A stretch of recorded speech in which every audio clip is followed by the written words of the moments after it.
ಮನಸ್ಸಿನಲ್ಲಿ ಕುತೂಹಲವನ್ನು ಕೊಡ್ತಾ ಇದೆ. ಯಾಕೆ ಅಂತ ನನಗೂ ಅರ್ಥ ಆಗಲಿಲ್ಲ. ಮತ್ತೆ ಲೋಕದಲ್ಲಿ ಭೂಲೋಕದಲ್ಲಿ ರಾಜನ ಸಂಖ್ಯೆ ರಾಜರಿದ್ದಾರೆ, ಚಕ್ರವರ್ತಿಗಳಿದ್ದಾರೆ, ಕೆಲವರು ಆಗಿ ಹೋಗಿದ್ದಾರೆ. ಒಂದು ಕುತೂಹಲ ನನ್ನ ಮನಸ್ಸಿನಲ್ಲಿ ಒಳಗೊಳ್ತಾ ಇದೆ. ಹಲವರು ಅತಿ ಪರಾಕ್ರಮಿಗಳಾದವರಿದ್ದಾರೆ, ಇನ್ನು ಕೆಲವರು ವಿದ್ಯಾರ್ಥಿಯ ಸಂಪನ್ನರಾದವರಿದ್ದಾರೆ, ಇನ್ನು ಕೆಲವರು ಪ್ರಜಾಳುಗಳಾಗಿ ಪ್ರಜೆಗಳ ಆಳಾಗಿ ರಕ್ಷಣೆ ಮಾಡಿದವರಿದ್ದಾರೆ, ಇನ್ನು ಕೆಲವರು ಧರ್ಮವನ್ನು ಇದ್ದಾರೆ. ನನ್ನಲ್ಲಿ ಒಡಗೂಡಿದ ಕುತೂಹಲ ಎನ್ನುವಂತೆ ಪ್ರಪಂಚದಲ್ಲಿ ಸತ್ಯವನ್ನ ಬಿಡದೆ ನ್ಯಾಯವನ್ನ ಬಿಡದೆ ಆಳುವಂತಹ ರಾಜ ಎನ್ನುವ ಗೊತ್ತಿಲ್ಲದೆ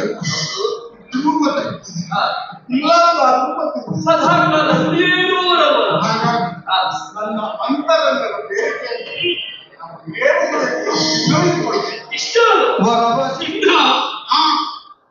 ಮೂರು ಲೋಕದ ಅಧ್ಯಕ್ಷ ಪೀಠವನ್ನು ಅಲಂಕರಿಸಿದವನು ನೀನು. ತ್ರಿಲೋಕಾಧಿಪತಿಯಾದ ನಿನಗೆ ಮೂರು ಲೋಕದಲ್ಲಿ ಆಗುವ ಆಗು ಹೋಗುಗಳು ಗೊತ್ತಿರಲೇಬೇಕು. ಆದರೂ ಸಪ್ತ ಋಷಿಗಳ ಮಧ್ಯದಲ್ಲಿ ನಿಂತು ಸತ್ಯ ಧರ್ಮವನ್ನ ಸದಾಕಾಲ ಪಡೆಯುತ್ತ ಧರ್ಮ ದಾನಿಯಾಗದ ತೆರದಲ್ಲಿ ಸತ್ಯಕ್ಕೆ ಹಾನಿಯಾಗದ ರೀತಿಯಲ್ಲಿ ಪ್ರಜೆಗಳನ್ನ ಪರಿಪಾಲಿಸುವ ಯಾರಿದ್ದಾರೆ? ಇಡೀ ಲೋಕ ಒಪ್ಪಿದ ಒಂದು ಸತ್ಯ ಹೇಳಬೇಕಾ? ಸಪ್ತದ್ವೀಪಾಂಕಿತವಾದ ಸಾಕೇತ ಇರುವಂತಹ ಸಾಮ್ರಾಜ್ಯ ಒಂದು ಇತ್ತು. ಯಾವ ಯೋಧರಿಂದಲೂ ಯುದ್ಧದಲ್ಲಿ ಜಯಿಸುವುದಕ್ಕಾಗದೇ ಇದ್ದ ಪುರ ಅಂತ ಹೇಳಿದ್ರೆ ಅಖಂಡ ಆರ್ಯಾವರ್ತದಲ್ಲಿ ಪ್ರಖ್ಯಾತಗೊಂಡದ್ದು ಅದು ಅಯೋಧ್ಯ ಪಟ್ಟಣ. ಹೌದು, ವರ್ತಮಾನ ಕಾಲಕ್ಕೆ ಪ್ರಜೆಗಳನ್ನ ಪಡೆಯುವುದಕ್ಕಾಗಿ ಸತ್ಯ ಧರ್ಮವನ್ನು ಪರಿಪಾಲನೆ ಮಾಡುವುದಕ್ಕಾಗಿ ಪ್ರತಿಪಾಲಕನಾಗಿ ಸೂರ್ಯವಂಶದ ಒಬ್ಬ ಚಕ್ರವರ್ತಿಯಾಗಿ ಹರಿಶ್ಚಂದ್ರನಾಮಾಂಕಿತವರು ನನ್ನ ಪರಮ ಶಿಷ್ಯನಾದವ ವಿಭುವಾಗಿ ಪ್ರಭುವಾಗಿ ರಾಜ್ಯಭಾರವನ್ನು ಮಾಡುತ್ತಾ ಇದ್ದಾನೆ. ಎಲ್ಲಿಯ ಮನೆಗೆ ಕೇಳಿದ್ರೆ ಅವನಿಗಿಂತ ಹಿಂದಿನ 14 ಅರಸು ಮಕ್ಕಳನ್ನು ನಾನು ನೋಡಿದವನಿದ್ದೇನೆ. ಆ 14 ಮಂದಿಯಲ್ಲಿ ಕೆಲವರು ತಪ್ಪಿದವರು ಇದ್ದಾರೆ, ಕೆಲವರು ತಪ್ಪದೆ ಧರ್ಮ ಕಾರ್ಯದಲ್ಲಿ ತೊಡಗಿದವರು ಇದ್ದಾರೆ. ಅವರೆಲ್ಲರಿಗಿಂತಲೂ ಒಂದು ಮಿಗಿಲು ಮೇಲೆನಿಸುವ ಹಾಗೆ ಸತ್ಯ ಧರ್ಮವನ್ನು ಪರಿಪಾಲನೆ ಮಾಡುತ್ತಾ ಇದ್ದವ ರಾಜ ಹರಿಶ್ಚಂದ್ರ ಎನ್ನುವ ಹಾಗೆ. ಇನ್ನೂ ಅವನ ಬಗ್ಗೆ ವರ್ಣಿಸುವುದಾದರೆ ವಾಯುವಿನ ಬಲ, ಅಗ್ನಿಯ ತೇಜಸ್ಸು, ಕುಬೇರನ ಐಶ್ವರ್ಯ, ಸಮುದ್ರರಾಜನ ಗಾಂಭೀರ್ಯ, ಪರಮೇಶ್ವರನ ಭದ್ರತೆ, ಚಂದ್ರನ ತಂಪು, ಸೂರ್ಯನ ಪ್ರಭೆ, ಭೂಮಿಯ ಹಾಗೆ ಕ್ಷಮೆ ದಮಯವಿಲ್ಲವನ್ನು ಯಾರು ಕೇಳಿದ್ರೆ ಅವ ಸೂರ್ಯವಂಶದ ಚಕ್ರವರ್ತಿ ನನ್ನ ಪ್ರಿಯ ಶಿಷ್ಯನಾದ ಹರಿಶ್ಚಂದ್ರ. ಇಡೀ ಲೋಕವೇ ಕೊಂಡಾಡುತ್ತಿರುವುದು ಸತ್ಯ ಧರ್ಮವನ್ನು ಬಿಡದೆ ಆಚರಣೆ ಮಾಡುವ ರಾಜ ಹರಿಶ್ಚಂದ್ರ ಎಂಬ ಹಾಗೆ. ಪುರುಷದಲ್ಲಿ 12 ತಿಂಗಳು ಹಚ್ಚ ಹಸಿರಾಗಿಯೂ ಮಳೆ ಬೆಳೆಗೆ ಯಾವ ಅರ್ಥ ಇಲ್ಲದು, ಪ್ರಜೆಗಳ ಊಟಕ್ಕೆ ಬರಗಾಲ ಇಲ್ಲದೆಯೂ ಯಾರು ಕಣ್ಣೀರನ್ನ ಸುರಿಸದೆಯೂ ಕಾಲವನ್ನ ಕಳೆಯುತ್ತಾ ಇದ್ದದ್ದು ಇದು ಕೇಳಿದ್ರೆ ಅದು ಅಯೋಧ್ಯ ಪಟ್ಟಣದಲ್ಲಿ ರಾಜ ಹರಿಶ್ಚಂದ್ರನೇ ಈಗ ಸತ್ಯವಂತ.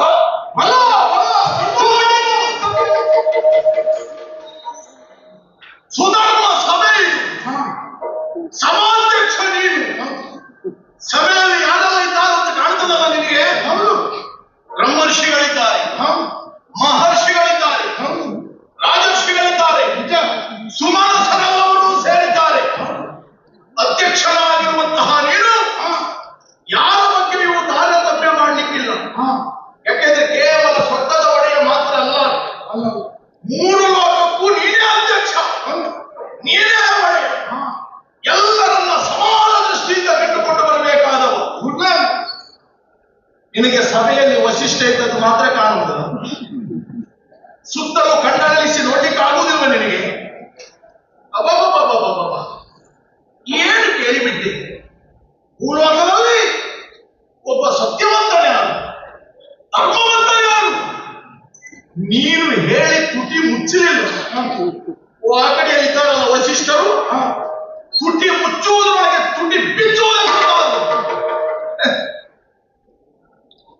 ವಿಶ್ವಾಮಿತ್ರನ ಅವರು ಹೇಗೆ ಬ್ರಹ್ಮರ್ಷಿಗಳು, ನಾನು ಕೂಡ ಬ್ರಹ್ಮರ್ಷಿ. ಉಳಿದವರಿಗಿಲ್ಲ, ಅವರಿಗಿಂತ ಹೆಚ್ಚು ತಿರುಗಾಟ ಮಾಡಿದವರು ನಾನು. ಲೋಕಾನುಭವ ಚೆನ್ನಾಗಿ ನನಗೆ ಗೊತ್ತುಂಟು. ನನ್ನ ಹತ್ರ ಕೇಳಿದ್ರೆ ನಾನು ಹೇಳುದಿಲ್ಲ. ಅಥವಾ ಒಂದು ಉತ್ತರ ಕೊಡುವಂತಹ ಸ್ಥಿತಿಯೇ ನಾವೆಲ್ಲರೂ ಕೂಡಿರುವಂತಹ ಸಭೆಯಲ್ಲಿ ನೀನು ಮಾಡಿದೆ. ಸುರಪಾಲ ಬಳಿಕೆಂದ ವರ ವಸಿಷ್ಠನವರು, ವಸಿಷ್ಠನನ್ನೇ ಕರೆದು ಮಾಡುತ್ತಾ ಇದೆಯಲ್ಲ. ಹಿರಿಯವರಾದಂತಹ ಅವರಿಗಾದರೂ ಸ್ವಲ್ಪ ಯೋಚನೆ ಬೇಕಾಗಿತ್ತು. ಒಮ್ಮೆ ನಮ್ಮತ್ತ ಕಣ್ಣನ್ನು ಆಲಿಸುವುದು, ಒಂದು ಸಮಾಲೋಚನೆಯನ್ನು ಮಾಡುವುದು, ಅಲ್ಲ ಸ್ವಲ್ಪ ಯೋಚನೆಯನ್ನು ಮಾಡುವುದು. ಅದನ್ನ ಬಿಟ್ಟು ಏಕಾಏಕಿಯಾಗಿ ನಿಂತು ಹರಿಶ್ಚಂದ್ರನೇ ಸತ್ಯವಂತನಂತ ಆಡ್ತಾರಂತಾದ್ರೆ ಏನು ಭೂಲೋಕದಲ್ಲಿ ಬಾಕಿದ್ದವರೆಲ್ಲ ಸುನೇರು. ಅದಕ್ಕೆ ಹೇಳಿದ್ವಿ, ನನಗೊತ್ತಿಲ್ಲ ಎಷ್ಟು ತಲೆ ಮಾಡುವಂತ. ಇಂದ್ರ ಭೂಮಿ ನಿಂತದ್ದು ಯಾವ ಆಧಾರದ ಮೇಲೆ?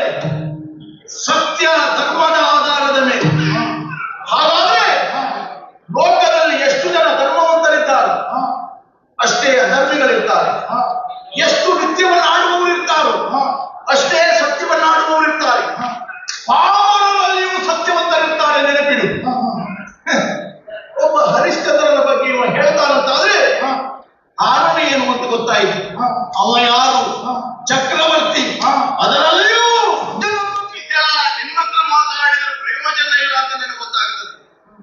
ಯಾಕಂದ್ರೆ ಸಮಸ್ಯೆಯನ್ನ ಸೃಷ್ಟಿ ಮಾಡಿದವನೇ ನೀನು.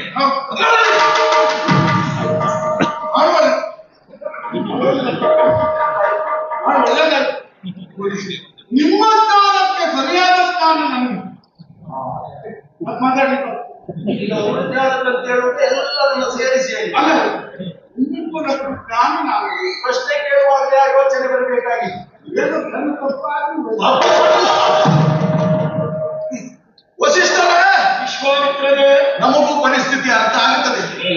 ನೀವು ಯಾಕೆ ಹರಿಶ್ಚಂದ್ರನನ್ನು ಹೊಗಳುತ್ತಾ ಇದ್ದೀರಿ ಅಂತ ಹೇಳಿ ಕೇಳಿ ಸಾಕೇತದ ಸಾರ್ವಭೌಮ ಸೂರ್ಯ ವಂಶಜ ಬೇಕಾದಷ್ಟು ಸಂಪತ್ತು ಅವನ ಹತ್ರ ಉಂಟು.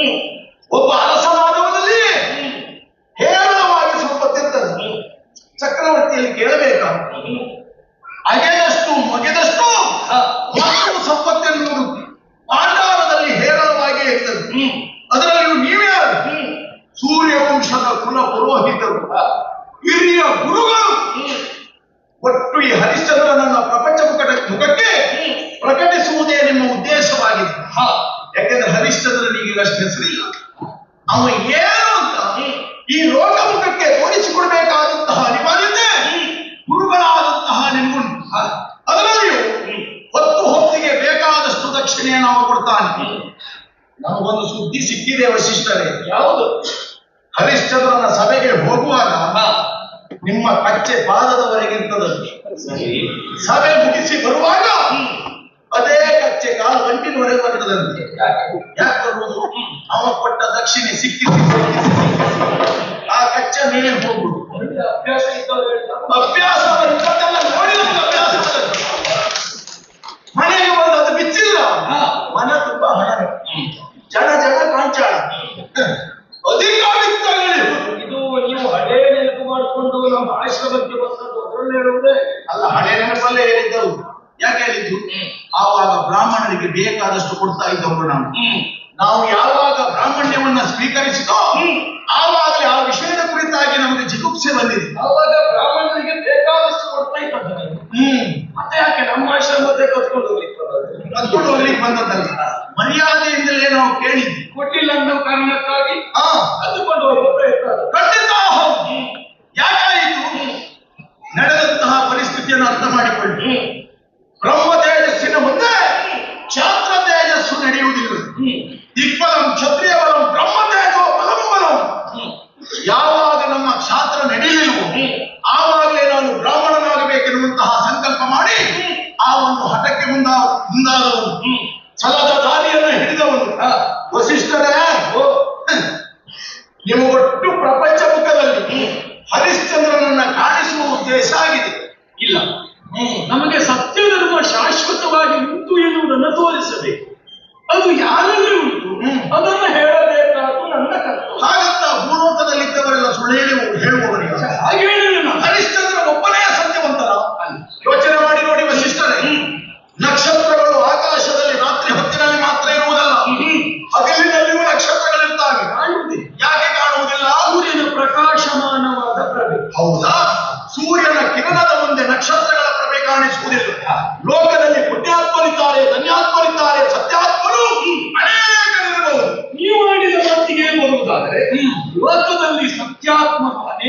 ಇದ್ದಾರೆ. ನಕ್ಷತ್ರಗಳು ಅದರಲ್ಲಿ ಕಾಣುವುದಿಲ್ಲ. ಯಾಕೆ? ಸೂರ್ಯನ ಪ್ರಭೆ ಹೆಚ್ಚಾದದ್ದು. ಲೋಕದ ಸತ್ಯಾತ್ಮರಾರು ಕಾಣಲಿಲ್ಲ. ಯಾಕೆ? ಅವನಿಗಿಂತಲೂ ಅತ್ಯಧಿಕವಾದ ಸತ್ಯ ಹರಿಶ್ಚಂದ್ರನಲ್ಲಿ. ಖಂಡಿತ ಅಲ್ವೇ ಅಲ್ಲ. ಮತ್ತೆ ಅವನಲ್ಲಿ ಸಂಪತ್ತುಂಟು, ಅವನ ಹತ್ರ ಅಧಿಕಾರ ಉಂಟು, ವಿಶಾಲವಾಗಿ ವಿಸ್ತರಿಸಲ್ಪಟ್ಟಂತಹ ರಾಜ್ಯ ಉಂಟು. ಆ ವನದಿ ಪರ್ಯಂತ ಸಮುದ್ರದ ತನಕ ವಿಸ್ತರಿಸಲ್ಪಟ್ಟಂತಹ ಅಧಿಕಾರ, ಆ ಒಂದು ಆಸೆಯಿಂದ ಅವ ಹರಿಶ್ಚಂದ್ರ ಕೊಟ್ಟದ್ದನ್ನ ಪಡೆಯಬಹುದು ಎನ್ನುವಂತಹ ಆ ಒಂದು ಲೋಭದನವಾಗಿ ಅವನ ವಿಷಯವನ್ನ ಹೇಳಿದ್ದೇ ಬಿಟ್ರೆ ಮತ್ತೆಂತದ್ದು ಅಲ್ಲ ಅಂತ ನಮ್ಗೆ ಅರ್ಥ ಆಗುತ್ತೆ. ವಿಶ್ವಾಮಿತ್ರರೇ, ವಸಿಷ್ಠರೇ, ನಿಮ್ಮಲ್ಲಿ ಒಂದು ಮಾತು ಕೇಳುವುದು. ಏನು? ನೀವು ಆಡುವ ಈ ಮಾತು ಹರಿಶ್ಚಂದ್ರ ಸತ್ಯವಂತನಲ್ಲ ಅಂತ ತೋರಿಸುವುದಲ್ಲ. ಅದಲ್ಲ, ವಸಿಷ್ಠರು ಹರಿಶ್ಚಂದ್ರ ಸತ್ಯವಂತ ಅಂತ ಹೇಳಿದ್ದಾರೆ ಎನ್ನುವ ಕಾರಣಕ್ಕಾಗಿ ವಸಿಷ್ಠರ ಮಾತಿಗೆ ವಿರುದ್ಧವಾಗಿ ಆಡುವುದಕ್ಕೆ ಈ ಮಾತನ್ನಾಡಿದ್ದ. ಇಂದ್ರನಾದವ ಪ್ರಶ್ನೆ ಕೇಳುವಾಗ ನೀವು ತಾರ್ಕಿಕವಾದಂತಹ ಒಂದು ವಿಮರ್ಶೆಯನ್ನ ಮಾಡದೆ ಏಕಾಏಕಿಯಾಗಿ ಉತ್ತರವನ್ನು ಕೊಟ್ಟರಲ್ಲ, ಅದನ್ನೇ ಆಕ್ಷೇಪ ಮಾಡಬಹುದು ಮುಂದಾದದ್ದು ನಾನು. ಮಹರ್ಷಿಗಳೇ, ಈಗ ಸಮಾಲೋಚನೆ ಮಾಡಬೇಕಾದದ್ದು ಯಾರು? ಉತ್ತರದ ಸಮಸ್ಯೆಯಲ್ಲಿ ಮಾಡಬೇಕಾದ ತರ್ಕಕ್ಕೆ ತರಬೇಕಾದವರು ಯಾರು? ಉತ್ತರ ಗೊತ್ತಿಲ್ಲದೆ ಇದ್ದವರು. ಒಬ್ಬ ಸಮಸ್ಯೆ ಇಲ್ಲದೆ ಉತ್ತರ ಕೊಡುವ ಸಾಮರ್ಥ್ಯ ಇದ್ದವ ಸಾಮೂಹಿಕವಾಗಿ ತಾವು ತರ್ಕ ಮಾಡಬೇಕಾದ ಅಗತ್ಯ ಇಲ್ಲ. ಸಮಸ್ಯೆ ಇಲ್ಲದೆ ಇರಬಹುದು ನಿಮಗೆ. ಆ ಕಾರಣದಿಂದಾಗಿ ಅಲ್ವ ಈಗ ಸಮಸ್ಯೆ ಸೃಷ್ಟಿಯಾದದ್ದು. ಆ ಕಾರಣದಿಂದ ಈಗ ಸಪ್ತ ಋಷಿಗಳಲ್ಲಿ ನಾವೇ ಇಬ್ಬರು ಇದ್ದದ್ದು, ಇನ್ನುಳಿದು ಐವರಿದ್ದಾರೆ. ಸಪ್ತ ಋಷಿಗಳೆಲ್ಲರೂ ಒಂದಾಗಿ ಇರುವ ಈ ಕಾಲಕ್ಕೆ ಇಂದ್ರನ ಮಾಡಿದ ಮಾತಿಗೆ ನಾನು ಉತ್ತರವನ್ನ ಕೊಟ್ಟೆ. ಉಳಿದವರೆಲ್ಲರೂ ಅಸ್ತು ಅಸ್ತು ಎನ್ನುವ ಹಾಗೆ ತಲೆಯಿಂದ ಅಲುಗಾಡಿಸ್ತಾ ಇದ್ದಾರೆ. ನೀವು ಮಾತ್ರ ಸೆಳೆದು ನಿಲ್ಲುವುದಕ್ಕೆ ಪ್ರಾರಂಭ ಮಾಡಿದ್ದೀರಿ. ಹಾಗಂತ ಎಲ್ಲರೂ ನಮ್ಮ ಮುಖ ನೋಡ್ತಾ ಇದ್ದಾರೆ. ಸುಮ್ಮನೆ ಇದ್ದಾರೆ ಯಾಕೆ? ನಮ್ಮ ಪರವಾಗಿ ವಿಶ್ವಾಮಿತ್ರರೇ ಎದ್ದು ನಿಂತು ಉತ್ತರಿಸುವುದನ್ನು ಮುಂದಾಗಿ ಬಿಟ್ಟಲ್ಲ ಅಂತ ಎಲ್ಲರ ಕೊರಳಾಗಿ ನಾನು ಮಾತಾಡ್ತಾ ಇದ್ದದ್ದೀಗ. ನಿಮ್ಮ ಲೆಕ್ಕದಲ್ಲಿ ಯೋಚನೆ ಮಾಡಿದ್ರೆ ಅದು ಸರಿ ಇರಬಹುದು. ನಾನು ಯೋಚನೆ ಮಾಡಿದ್ರೆ ಹೇಗೆ? ಎಲ್ಲರೂ ನಿಮ್ಮನ್ನ ನೋಡ್ತಾ ಇದ್ದಾರೆ, ನಾವೆಲ್ಲ ಒಪ್ಪಿದ್ದೇವೆ. ಬಹುಶಃ ಈಗಾಗ್ತಾದದ್ದೇ ಸುಳ್ಳು. ಆ ಯೋಚನೆಯಲ್ಲೂ ಅವರಿರಬಹುದು. ಬಹುಶಃ ಕೆಲವೊಮ್ಮೆ ದೇವೇಂದ್ರ ಕೇಳಿದ ಪ್ರಶ್ನೆಯೇ ಅರ್ಥ ಆಗದೆ ಸುಮ್ಮನೆ ನಾವು ಯೋಚನೆ ಮಾಡಿದ್ರೆ ತಪ್ಪಾಗ್ತದೆ. ಬ್ರಹ್ಮ ಋಷಿಗಳವರು, ಬ್ರಹ್ಮಜ್ಞಾನಿಗಳವರು, ಅವರಿಗೂ ಅರ್ಥ ಆಗಲಿಲ್ಲ ಅಂತ ಆದ್ರೆ ಈಗಲ್ಲ ಸ್ವಾಮಿ ನೀವು ಬ್ರಹ್ಮಜ್ಞಾನಿಗಳು ಅಂತ ಹೇಳುವುದು. ಉತ್ತರ ಕೊಡುವ ಪೂರ್ವದಲ್ಲೇ ನಮ್ಮನ್ನು ಕೇಳಬೇಕಾಗಿತ್ತು ಅಥವಾ ಹೇಳಬೇಕಾಗಿತ್ತು. ಈಗ ಕೇಳಬೇಕಾದ್ರೆ ಸಮಸ್ಯೆ ಬರಬೇಕು ತಾನೆ. ಈಗ ಸಮಸ್ಯೆ ಇಲ್ಲ, ನೇರವಾದ ಉತ್ತರ ನನ್ನೊಳಗಿದ್ದರಿಂದ ಅದನ್ನ ಬಹಿರಂಗವಾಗಿ ಬಿಡಿಸಿ ಹೇಳುವಲ್ಲಿ ಯಾವ ಭಯವೂ ನನಗಿಲ್ಲ. ಹಾಗಾಗಿ ಹರಿಶ್ಚಂದ್ರ ಸತ್ಯವಂತ ಧರ್ಮವಂತ ಎನ್ನುವಾಗ ಹೇಳಿದ್ವಿ. ಅವ ತಾರತಮ್ಯ ಮಾಡಿದ್ದಾನೆ ಎಂದು. ಯಾಕಂದ್ರೆ ಮೊದಲಿನಿಂದಲೂ ನೀವು ಇಲ್ಲಿ ಬರ್ತಾ ಇದ್ದವರಲ್ಲ, ಒಂದು ಸಣ್ಣ ಅಭಿಮಾನ ನಿಮ್ಮ ಮೇಲೆ ಹೆಚ್ಚವಣಿಗೆ ಇಲ್ಲದೆ ಅಲ್ಲಿದ್ದ ಆಸನ ಎಳೆದು ನಿಲ್ಕೂಡಿಸುವ ಅವಶ್ಯಕತೆ ಇಲ್ಲ. ಅಲ್ಲಿಗೆ ಅಲ್ಲ, ಕುಳ್ಳಿರಿಸುತ್ತಿದ್ದನೋ ಏನು? ನೀವು ಮತ್ತೆ ಅಲ್ಲಿಗೆ ಬಂದವರು ಇಲ್ಲಿಗೆ ಬರುವುದು ಬೇಡ, ನೀವೇ ಅಲ್ಲಿ ಕುಳಿತುಕೊಳ್ಳಿ ಎನ್ನುವ ಕಾರಣಕ್ಕಾಗಿ ಆ ಆಸನ ನಮಗೆ ಕೊಟ್ಟಿರುವ. ನಾವು ಸ್ವರ್ಗಕ್ಕೆ ಬಂದ ನಮ್ಮ ಆಸನ ಅದೇ ಅಲ್ಲ. ಒಮ್ಮೊಮ್ಮೆ ನೀವು ಅಲ್ಲಿದ್ದ ಆಸನ ಇಲ್ಲಿಟ್ಟರೆ ನನಗಷ್ಟು ದೂರ ಬರ್ಲಿಕ್ಕೆ ಆಗುದಿಲ್ಲ ಅಂತ ಸಿಟ್ಟು ಮಾಡಿ ಗಲಾಟೆ ಮಾಡಿದ್ರು ಮಾಡಿದ್ರು. ಅದು ಅವನಿಗೆ ಗೊತ್ತು. ಹಾಗಾಗಿ ಕೊಡುವ ಮಾರ್ಗದಲ್ಲಿಯೇ ನಿಮಗಿರಲಿ ಎನ್ನುವ ಕಾರಣಕ್ಕಾಗಿ ಅಲ್ಲಿಯೇ ವ್ಯವಸ್ಥೆ ಮಾಡಿರಬೇಕು. ಅದ್ರ ದಾರಿ ಮೇಲೆ ನಾವು ಹಾಲು ತಿಳ್ಕೊಳ್ಳಿ. ಅಲ್ಲ, ನೀವು ನನ್ನ ನೋಡಿದ್ರೆ ಹಾಗೆ ಮಾತಾಡುವುದು. ಈಗ ದೇಹದಂಡದಲ್ಲಿ ಸರಿಯಾಗಿ ಯೋಚನೆ ಮಾಡಿದೆ, ನಾನು ಅಲ್ಲಿದ್ದವ ಇಲ್ಲಿಗೆ ಬರಬಹುದು.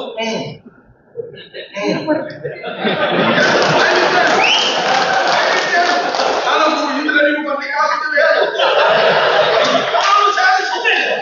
ನನಗೆ ಆಗುವುದಿಲ್ಲ ಅಂತ ನಾನು ಹೇಳುವುದಿಲ್ಲ, ಆಗುವುದಿಲ್ಲ ಅಂತ ನೀವೇ ತೀರ್ಮಾನ ಮಾಡಿದ್ದೀರಿ. ಪಾಪ ನಿಂತು ಮಾತನಾಡುತ್ತಾ ಇದ್ದವನು ಏನು ಅವನನ್ನ ಕರೆದುಕೊಂಡು ಹೋಗಿದ್ದೇನೆ. ಹಾಗಾಗಿ ನಾನು ಹೇಳಬೇಕಾದ ಅಗತ್ಯ ಇಲ್ಲ.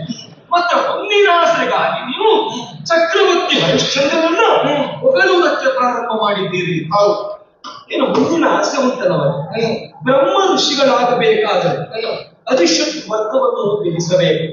ಯಾವ ಮೋಹಕ್ಕೂ ಒಳಗಾಗಬಾರದು. ನಮ್ಮ ಕಾರ್ಯ ಏನು ಕೇಳಿದ್ರೆ ಲೋಕ ಕಲ್ಯಾಣ ಆಗುವುದು. ಲೋಕ ಕಲ್ಯಾಣಕ್ಕೆ ಏನು ಬೇಕೋ ಅದನ್ನು ನಾವು ಕೊಡುಗೆಯಾಗಿ ಕೊಡಬೇಕಾದವರು. ಸತ್ಯಧರ್ಮ ಎನ್ನುವುದು ಸರಿಯಾಗಿ ಲೋಕದಲ್ಲಿ ಉಳಿದಂತೆ ಹೋಗುವಂತಾದ್ರೆ ಲೋಕಕ್ಕೆ ಯಾವುದೇ ರೀತಿ ಹಾನಿಯಾಗುವುದಿಲ್ಲ. ಮತ್ತೆ ವಿತ್ತದ ಅವಶ್ಯಕತೆ ನನಗಿಲ್ಲ ಸ್ವಾಮಿ. ದೇವಲೋಕದ ಕಾಮಧೇನುವಿನ ಆಶ್ರಮದಲ್ಲಿದ್ದ ಆ ಕಾಲಕ್ಕೂ ನನಗೆ ಯಾವ ಬರಗಾಲ ಇಲ್ಲವೋ ವರ್ತಮಾನ ಕಾಲದಲ್ಲಿ ನನಗೆ ಯಾವ ಬರಗಾಲವೂ ಇಲ್ಲ. ನನ್ನ ಆಶ್ರಮದಲ್ಲಿರುವ ಸಂಪತ್ತನ್ನ ದೋಚುತ್ತೇನೆ ಎನ್ನುವಾಗ ಯಾರು ಮುಂದೆ ಬರುವುದಿಲ್ಲ ಎನ್ನುವುದು ನಿಮಗೆ ಸಂಪೂರ್ಣ ಅರ್ಥ ಆಗಿದೆ. ಮತ್ತೆ ನಾನು ಹೇಳಬೇಕಾದದ್ದು ಹಾಗಿರುವಾಗ ನಮಗೆ ಬೇಡ ಅಂತ ಹೇಳುವವರೇ ಎಲ್ಲಿ ಬರ್ತದೆ ಅಂತಲೇ ನೋಡುವುದು. ನೀವು ಹೇಳಿದ್ರೆ ತಪ್ಪಲ್ಲ, ನಿಮಗೆ ಅಲ್ಲ. ನನಗೆ ಆ ಸ್ವಭಾವವೇ ಇಲ್ಲ ಸ್ವಾಮಿ. ಹಾಗಿರುವಾಗ ಒಂದಿನ ಆಸೆಗೆ ನಾನು ನನ್ನ ಧನವನ್ನು ಮಾರಿಕೊಳ್ಳಬೇಕಾದ ಅಗತ್ಯವೇ ಇಲ್ಲ. ಈಗಲೂ ಸ್ಪಷ್ಟವಾಗಿ ಹೇಳ್ತೇನೆ ವಿಶ್ವಾಮಿತ್ರನಿಗೆ, ಏನು ಹಿಂದೆ ಹುಟ್ಟಿದ ಅರಸ ಮಕ್ಕಳಲ್ಲಿಯೂ ಇಲ್ಲ, ಮುಂದೆ ಹುಟ್ಟುವುದಕ್ಕೂ ಸಾಧ್ಯ ಇಲ್ಲ. ರಾಜ ಹರಿಶ್ಚಂದ್ರನಂತ ಸತ್ಯ ಧರ್ಮವಂತರು ಎಂಬುದು ಸತ್ಯ. ನಾನು ಹೇಳಿದ್ದಕ್ಕಾಗಿ ನೀವು ಮನಸ್ಸಿಗೆ ಹಚ್ಕೊಳ್ಬೇಕಾದ ಅವಶ್ಯಕತೆ ಇಲ್ಲ. ಯಾಕಿಲ್ಲ? ನಿಮ್ಗೆ ಅರ್ಥ ಆಗಲಿಲ್ಲ ಅಂತ ಒಂದೇ ಬೇಸರ. ಖಂಡಿತ ನಿಮ್ಗೆ ಅರ್ಥಪಡಿಸುವುದೇ ನನ್ನ ಉದ್ದೇಶ. ನೋಡುವ ವಸಿಷ್ಠರೇ, ಷಟ್ ಕರ್ಮಗಳು ಬ್ರಾಹ್ಮಣನಾದವನಿಗೆ ಇರುವುದು. ಯಜನ, ಯಾಜನ, ಅಧ್ಯಯನ, ಅಧ್ಯಾಪನ, ದಾನ, ಪ್ರತಿಗ್ರಹ ಅಲ್ವಾ ಪ್ರತಿಗ್ರಹ ನಾವಿಲ್ಲಿ ಅದು ಪಡೆದುಕೊಂಡ್ರೆ ಅದು ಆಕ್ಷೇಪ ಅಂತ ಅಲ್ಲವೇ ಅಲ್ಲ, ದಾನವಾಗಿ ಸ್ವೀಕರಿಸಬಹುದು. ಒಬ್ಬ ಚಕ್ರವರ್ತಿ ಆದವ ಅದನ್ನ ಕೊಟ್ರೆ ನೀವು ಸ್ವೀಕರಿಸಬಹುದು, ಆಕ್ಷೇಪ ಅಂತ ಅದು ಒಂದುಂಟು. ನಿಂದ ಅನ್ನದ ಋಣ ಇರ್ತದೆ, ಪಡೆದಂತಹ ದಕ್ಷಿಣೆಯ ಋಣ ಇರ್ತದೆ, ಹೀಗೆ ಬೇರೆ ಬೇರೆ ಋಣಗಳೆಲ್ಲ ಇರ್ತದೆ. ಯಾರಿಗಂತ ಉಂಟು ಬ್ರಹ್ಮರ್ಷಿಗಳಾದಂತಹ ನಿಮಗೆ, ನಮಗಿರ್ಲಿಕ್ಕಿಲ್ಲ.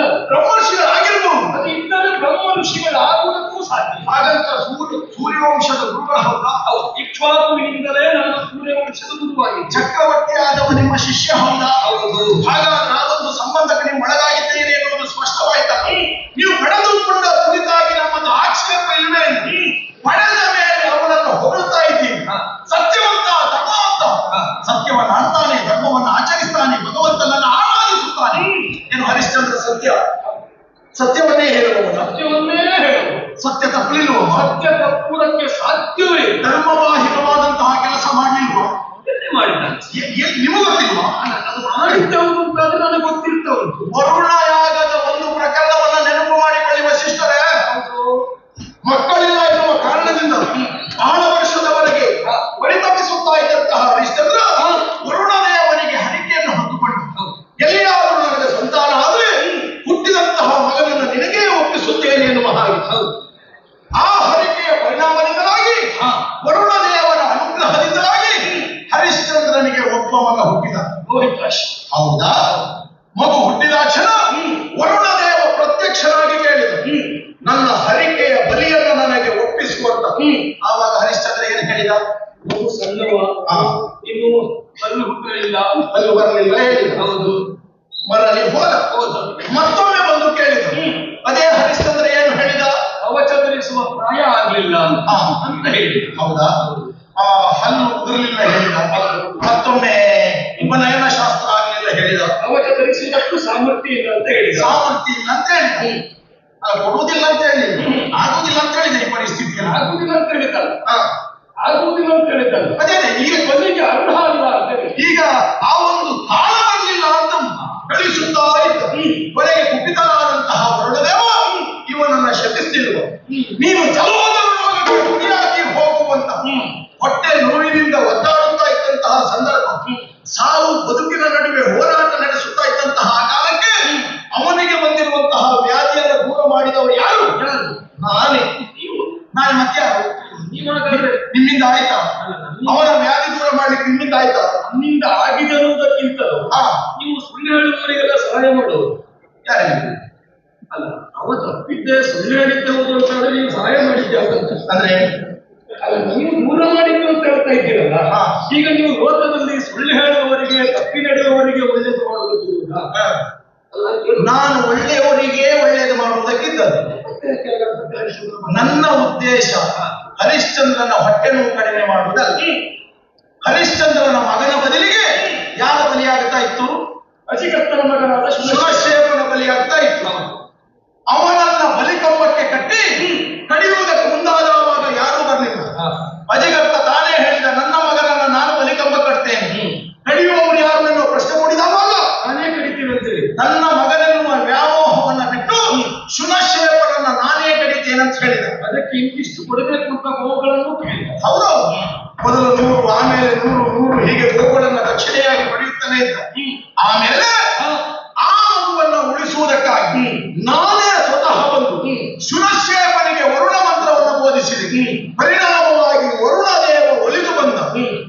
ಹೇಳಿದ ಉಳಿದು ಬಂದವನೇ, ನನಗೆ ಸಲ್ಲಬೇಕಾದಂತಹ ಹರಿಕೆ ಈವಾಗಲೇ ಸಂದಿದೆ. ಶುನಶೇಖರನ್ನ ಬಲಿ ಕೊಡುವುದು ಬೇಡ ಎನ್ನುವ ಹಾಗೆ ಆ ಕಾರಣದಿಂದಲಾಗಿ ಹರಿಶ್ಚಂದ್ರನ ವ್ಯಾಧಿ ಎನ್ನುವುದು ದೂರವಾಗಿದೆ. ಹೌದಾ? ಹಾಗಾದ್ರೆ ಸತ್ಯವನ್ನ ಉಳಿಸಿದವ, ಒಬ್ಬ ಮಗುವನ್ನ ಸಾಯದೆ ಇದ್ದವಗೆ ಬದುಕಿಸಿದವ ವಿಶ್ವಾಮಿತ್ರನೇ ಹೊರತು ನೀವಲ್ಲ, ನಿಮ್ಮ ಶಿಷ್ಯ ಹರಿಶ್ಚಂದ್ರನಲ್ಲ. ಅವ ಅಧರ್ಮವನ್ನೇ ಮಾಡ್ತಾ ಇದ್ದ. ಸ್ವಾಮಿ, ಈ ಮಾತನ್ನು ಒಪ್ಪುವುದಕ್ಕೆ ಸಾಧ್ಯವಿಲ್ಲ. ಯಾಕೆಂದ್ರೆ ಬಲಿ ಕೊಡ್ತೀಯ ಅಂತ ಹೇಳಿದ ಮೇಲೆ ಕೊಡದೆ ಇದ್ದದ್ದು ದೊಡ್ಡ ಸುಳ್ಳಾಗ್ತದೆ. ಈಗ ನಿಮ್ಮನ್ನ ಕೇಳ್ತೇನೆ, ಹರಿಶ್ಚಂದ್ರ ತನಗೊಂದು ಮಗು ಹುಟ್ಟಿತು ಅಂತ ಆದರೆ ಹುಟ್ಟಿದ ಮಗುವನ್ನು ವರುಣನಿಗೆ ಸಮರ್ಪಣೆ ಮಾಡ್ತೇನೆ ಅಂತ ಹೇಳಿದ್ದು ಸತ್ಯ ಅಲ್ವಾ? ಈಗ ಯಾವಾಗ ಅಂತ ಹೇಳಿದ್ದುಂಟ ಸರಿಯಾಗಿ? ಅದೇನಿಲ್ಲಲ್ವಾ? ಈಗ ಕೊಡುವುದಿಲ್ಲ ಅಂತ ಹೇಳಿದ್ದುಂಟ. ಈಗ ತಪ್ಪಲಿದೆ ಎನ್ನುವುದಕ್ಕೆ ಸಾಕ್ಷಿ ಪ್ರಥಮದಲ್ಲಿಯ ವರುಣ ಬಂದಾಗ ಸಣ್ಣವ ಇನ್ನು ಹಲ್ಲು ಹುಟ್ಟಲಿಲ್ಲ ಅಂತ ಹೇಳಿದ ತಕ್ಷಣ ಅವ ಹೇಳಿದ ಮಾತು ಧರ್ಮಕ್ಕೆ ವಿರುದ್ಧವಾಗಬಹುದಾದರೆ ವರುಣನಿಗೆ ಆವಾಗ ಕೋಪ ಬರಬೇಕಿತ್ತು. ಆವಾಗ ಕೋಪ ಬಂದಿದೆಯಾ? ಇಲ್ಲ. ಹಾಗಾದ್ರೆ ಹರಿಶ್ಚಂದ್ರ ಸಭೆಯನ್ನು ಆಡಲಿಲ್ಲ ಅಂತ ಆಯ್ತು. ಮತ್ತೆ ಒಂದು ಕೇಳಿದಾಗ ಕವಚ ಧರಿಸುವ ಪ್ರಾಯವು, ಉಪನಯನ ಸಂಸ್ಕಾರವು ಅದು ಯಾವುದು ಆಗಲಿಲ್ಲ ಅಂತ ಮರು ಪ್ರಶ್ನೆಯನ್ನ ಹೇಳಿದಾಗಲೂ ವರುಣದೇವ ಒಪ್ಪಿ ಹಿಂದಕ್ಕೆ ಹೋದ. ಆದರೂ ಹರಿಶ್ಚಂದ್ರ ತಾನು ಸುಳ್ಳನ್ನು ಆಡಲಿಲ್ಲ ಅಂತ ಆಯ್ತು. ಅದು ಆದ ಮೇಲೆ ಆದದ್ದೇನು ಕೇಳಿ. ಈಗ ತಾನು ಸಮರ್ಥನಾದ ಮೇಲೆ ಲೋಹಿತಾಶ್ವ ಬೇಟೆಗೆ ಹೋದನು. ಬೇಟೆಗೆ ಹೋದ ಲೋಹಿತಾಶ್ವ ಬರುವ ಆ ಕಾಲಕ್ಕೆ ವೇಷಧಾರಿ ಓರ್ವರು ಸಂಧಿಸಿ ಲೋಹಿತಾಶ್ವನಿಗೆ ಆಡಿದಂತೆ, ನೀನು ಮನೆಗೆ ಹೋದರೆ ನಿನ್ನಪ್ಪ ವರುಣನಿಗೆ ನಿನ್ನನ್ನ ಬಲಿಯಾಗಿ ಸಮರ್ಪಣೆ ಮಾಡ್ತಾನೆ, ಹಾಗಾಗಿ ನೀನು ಅರಮನೆಗೆ ಹೋಗ ಕೂಡದು. ಆ ವೇಷಧಾರಿನ ಯಾರಂತ ಹೇಳಿ. ಮುಚ್ಚಿಡುವುದಾಕೆ ವೇಷಧಾರಿಗಳು ಯಾರು ಅಂತ ನಾನು ಹೇಳುವುದಾದರೆ ಕೆಲವು ಪ್ರಸಂಗ ಹಾಳು ಮಾಡಿದ್ದೇವೆ. ನೀವೇ ಯೋಚನೆ ಮಾಡಿ. ಯಾಕಂದ್ರೆ ಅದು ಬೇಕಿತ್ತು ಅವರಿಗೆ ಅಧಿಕ ಪ್ರಸಂಗ. ನೀವೇ ಯೋಚನೆ ಮಾಡಿ. ಮೂರು ಲೋಕದ ಆಧಿಪತ್ಯವನ್ನು ವಹಿಸಿಕೊಂಡ ದೇವೇಂದ್ರನೇ ಬಂದು ಲೋಹಿತಾಶ್ವ ನೀನ್ ಅರಮನೆಗೆ ಹೋದರೆ ನಿನ್ನನ್ನು ವರುಣನಿಗೆ ನಿನ್ನಪ್ಪ ಬಲಿ ಕೊಡ್ತಾನೆ ಅಂತ ಹೇಳ್ತಾನೆ ಅಂತಾದರೆ ಹರಿಶ್ಚಂದ್ರ ತಪ್ಪುವನಲ್ಲ ಎನ್ನುವುದು ಸತ್ಯ ಆಯ್ತು. ಸ್ವಾಮಿ, ತಪ್ಪು ಮಾಡಿದವನಿಗೆ ಶಿಕ್ಷೆ ಆಗ್ತದೆ ಇಲ್ವೋ? ತಪ್ಪು ಮಾಡಿದವರಿಗೆ ಶಿಕ್ಷೆ ಆಗ್ತದೆ ಇಲ್ವೋ? ಆಗ್ತದೆ. ಹಾಗಾದ್ರೆ ಹರಿಶ್ಚಂದ್ರನಿಗೆ ಹೊಟ್ಟೆ ನೋವು ಬಂದದ್ದು ಯಾಕೆ? ತಪ್ಪು ಮಾಡಿದ್ದಕ್ಕೆ ಅಲ್ವಾ? ನಿಮ್ಮನ್ನೇ ಕೇಳ್ತೇನೆ. ಹಿರಣ್ಯಕಶ್ಯಪಿಗೆ ಒಬ್ಬ ಮಗ ಇದ್ದ, ಪ್ರಹ್ಲಾದ. ಹೌದು. ಸದಾಕಾಲ ಹರಿನಾಮ ಸ್ಮರಣೆಯನ್ನೇ ಮಾಡುವ. ಹರಿನಾಮ ಸ್ಮರಣೆಯನ್ನ ಮಾಡಬೇಕೆನ್ನುವುದಾಗಿ ನಾರದ ಮಹರ್ಷಿಗಳಿಂದಲೇ ಕಯಾದನಿಗೆ ಪ್ರೇರೇಪಣೆ ಆದದ್ದು. ಅದಕ್ಕೆ ಸರಿಯಾಗಿ ಹುಟ್ಟಿದ ಕಂದನು ಹರಿನಾಮ ಸ್ಮರಣೆ ಮಾಡಿದ. ನೋಡಿ, ವಿಷ್ಣುವಿನ ಆದೇಶದಂತೆ ಸದಾಕಾಲ ವಿಷ್ಣು ಸ್ಮರಣೆ ಮಾಡಿದ ಪ್ರಹ್ಲಾದ ಯಾವತ್ತಾದ್ರೂ ತಪ್ಪಿದ್ದುಂಟ? ಅಲ್ಲ, ಉಂಟ? ಅದು ತಪ್ಪಿದಿಲ್ಲ. ಮತ್ತೆ ಪ್ರಹ್ಲಾದನಿಗೆ ಯಾಕೆ ಶಿಕ್ಷೆ ಆಯಿತು? ಏನ್ ಶಿಕ್ಷೆ ಆಗಿದೆ? ಅಲ್ಲ, ಅಪ್ಪ ತಂದಿಸಿದ, ಹಾವಿನಿಂದ ಕೊಲ್ಲಿಸುವ ಪ್ರಯತ್ನ ಮಾಡಿದ ಅಲ್ವಾ, ಆನೆಯಿಂದ ತುಳಿಸಿದ. ಈಗ ಅಪ್ಪ ಹೊಡೆಸುವುದಕ್ಕೆ ಮುಂದಾದದ್ದು, ವಿಷ ಕುಡಿಸುವುದಕ್ಕೆ ತಾಯಿಯಲ್ಲಿ ಹೇಳಿದ್ದು. ಇಷ್ಟು ಕಷ್ಟ ಬಂದದ್ದು ಹೌದಲ್ವಾ? ಯಾರಿಗೆ ಕಷ್ಟ ಬಂತು ಅಂತ ಪ್ರಹ್ಲಾದನಿಗೆ? ಎಲ್ಲವೂ ಸುಖವೇ ಆಗಿದೆ, ಸುಖಾಂತ್ಯವನ್ನೇ ಪ್ರಹ್ಲಾದ ಕಂಡಿದ್ದಾನೆ. ಇದು ಹಾಗೆ ಸ್ವಾಮಿ. ಹಾವು ಕಚ್ಚಿದ್ರು ಸಾಯಲಿಲ್ಲ ಯಾಕೆ? ವಿಷ ಏರಲಿಲ್ಲ ಎನ್ನುವುದೇ ಅರ್ಥ. ಮತ್ತೆ ಮೇಲಿಂದ ಕೆಳ ಕೂಡಿದ್ರು ಬದುಕಿದೆ ಯಾಕೆ? ಅದು ಪರಿಣಾಮ ಕೊಡ್ಲಿಲ್ಲ ಎನ್ನುವುದೇ ಅರ್ಥ. ಹಾಗಾದ್ರೆ ಶ್ರೀಮನ್ನಾರಾಯಣ ಸಂರಕ್ಷಿಸಿದ್ದ ಎನ್ನುವುದೇ ಅರ್ಥ. ಅವನಿಗೆ ಶಿಕ್ಷೆ ಆಗಲಿಲ್ಲ. ಹಾಗಾದ್ರೆ ಇದು ಸರಿ ಉಂಟು. ಏನು? ಮತ್ತೇನೋ ಬಂದರೂ ಕೊನೆ ತನಕ ಇರ್ಲಿಲ್ಲ ಯಾಕೆ? ಅವ ಸತ್ಯ ಬಿಡಲಿಲ್ಲ. ಸ್ವಾಮಿ, ಒಬ್ಬ ಬ್ರಾಹ್ಮಣನಾದ ತಾನು ಬದುಕುವುದಕ್ಕಾಗಿ ಬಡತನದಲ್ಲಿ ತನ್ನ ಮಗನನ್ನೇ ಮಾರಾಟ ಮಾಡ್ತಾನಂತಾದ್ರೆ ಹರಿಶ್ಚಂದ್ರನ ಆಳ್ವಿಕೆ ಎಷ್ಟು ದುರ್ಬಲಗೊಂಡಿದೆ ಅಂತ ಸ್ವಲ್ಪ ಯೋಚನೆ ಮಾಡಿ ನೋಡಿ. ಇಲ್ಲ ಸ್ವಾಮಿ, ಸಾಕೇತದಲ್ಲಿ ಬರಗಾಲ ಬಂದದ್ದಲ್ಲ, ಒಬ್ಬನ ಮನೆಯಲ್ಲಿ ಬಡತನ ಬಂದದ್ದು. ಯಾವುದೋ ಒಂದು ಕಡೆಯಲ್ಲಿ ಬರಗಾಲ ಬಂತು ಎನ್ನುವ ಕಾರಣಕ್ಕಾಗಿ ಇಡೀ ದೇಶಕ್ಕೆ ಬರಗಾಲ ಅಂತ ಹೇಳಲಿಕ್ಕೆ ಆಗುದಿಲ್ಲ. ಇಡೀ ದೇಶಕ್ಕೆ ಮಳೆ ಬಂದು ಒಂದು ಕಡೆ ಮಳೆ ಬರಲಿಲ್ಲ ಎನ್ನುವ ಕಾರಣಕ್ಕಾಗಿ ಲೋಕದಲ್ಲಿ ಮಳೆಯೇ ಆಗಲಿಲ್ಲ ಅಂತ ಹೇಳಲಿಕ್ಕೆ ಆಗುದಿಲ್ಲ. ನೀವು ಯೋಚನೆ ಮಾಡಿ, ಹರಿಶ್ಚಂದ್ರನ ಆಡಳಿತದಲ್ಲಿ ಅವ ಒಬ್ಬ ಬರಗಾಲದಲ್ಲಿ ಇದ್ದಾನೆ ಅಂತಾದ್ರೆ ಈಗ 50 ಗೋವುಗಳನ್ನ ಪಡೆದುಕೊಂಡಂತ ಅಜಿಗರ್ಕ ಆ 50 ಗೋವುಗಳನ್ನು ಸಾಕುವುದಕ್ಕೆ ಎಲ್ಲಿಂದ ತಂದಬೇಕಾದ? ಅಲ್ಲ, ಸಾಕುವುದಕ್ಕಲ್ಲ, ಅವ ಬದುಕುವುದಕ್ಕಾಗಿ ಗೋವುಗಳನ್ನು ಪಡ್ಕೊಂಡು ಹೋದದ್ದಲ್ಲ. ಅಲ್ಲ, ಬದುಕುವುದಕ್ಕೆ 50 ಗೋವುಗಳನ್ನ ಪಡೆದರು.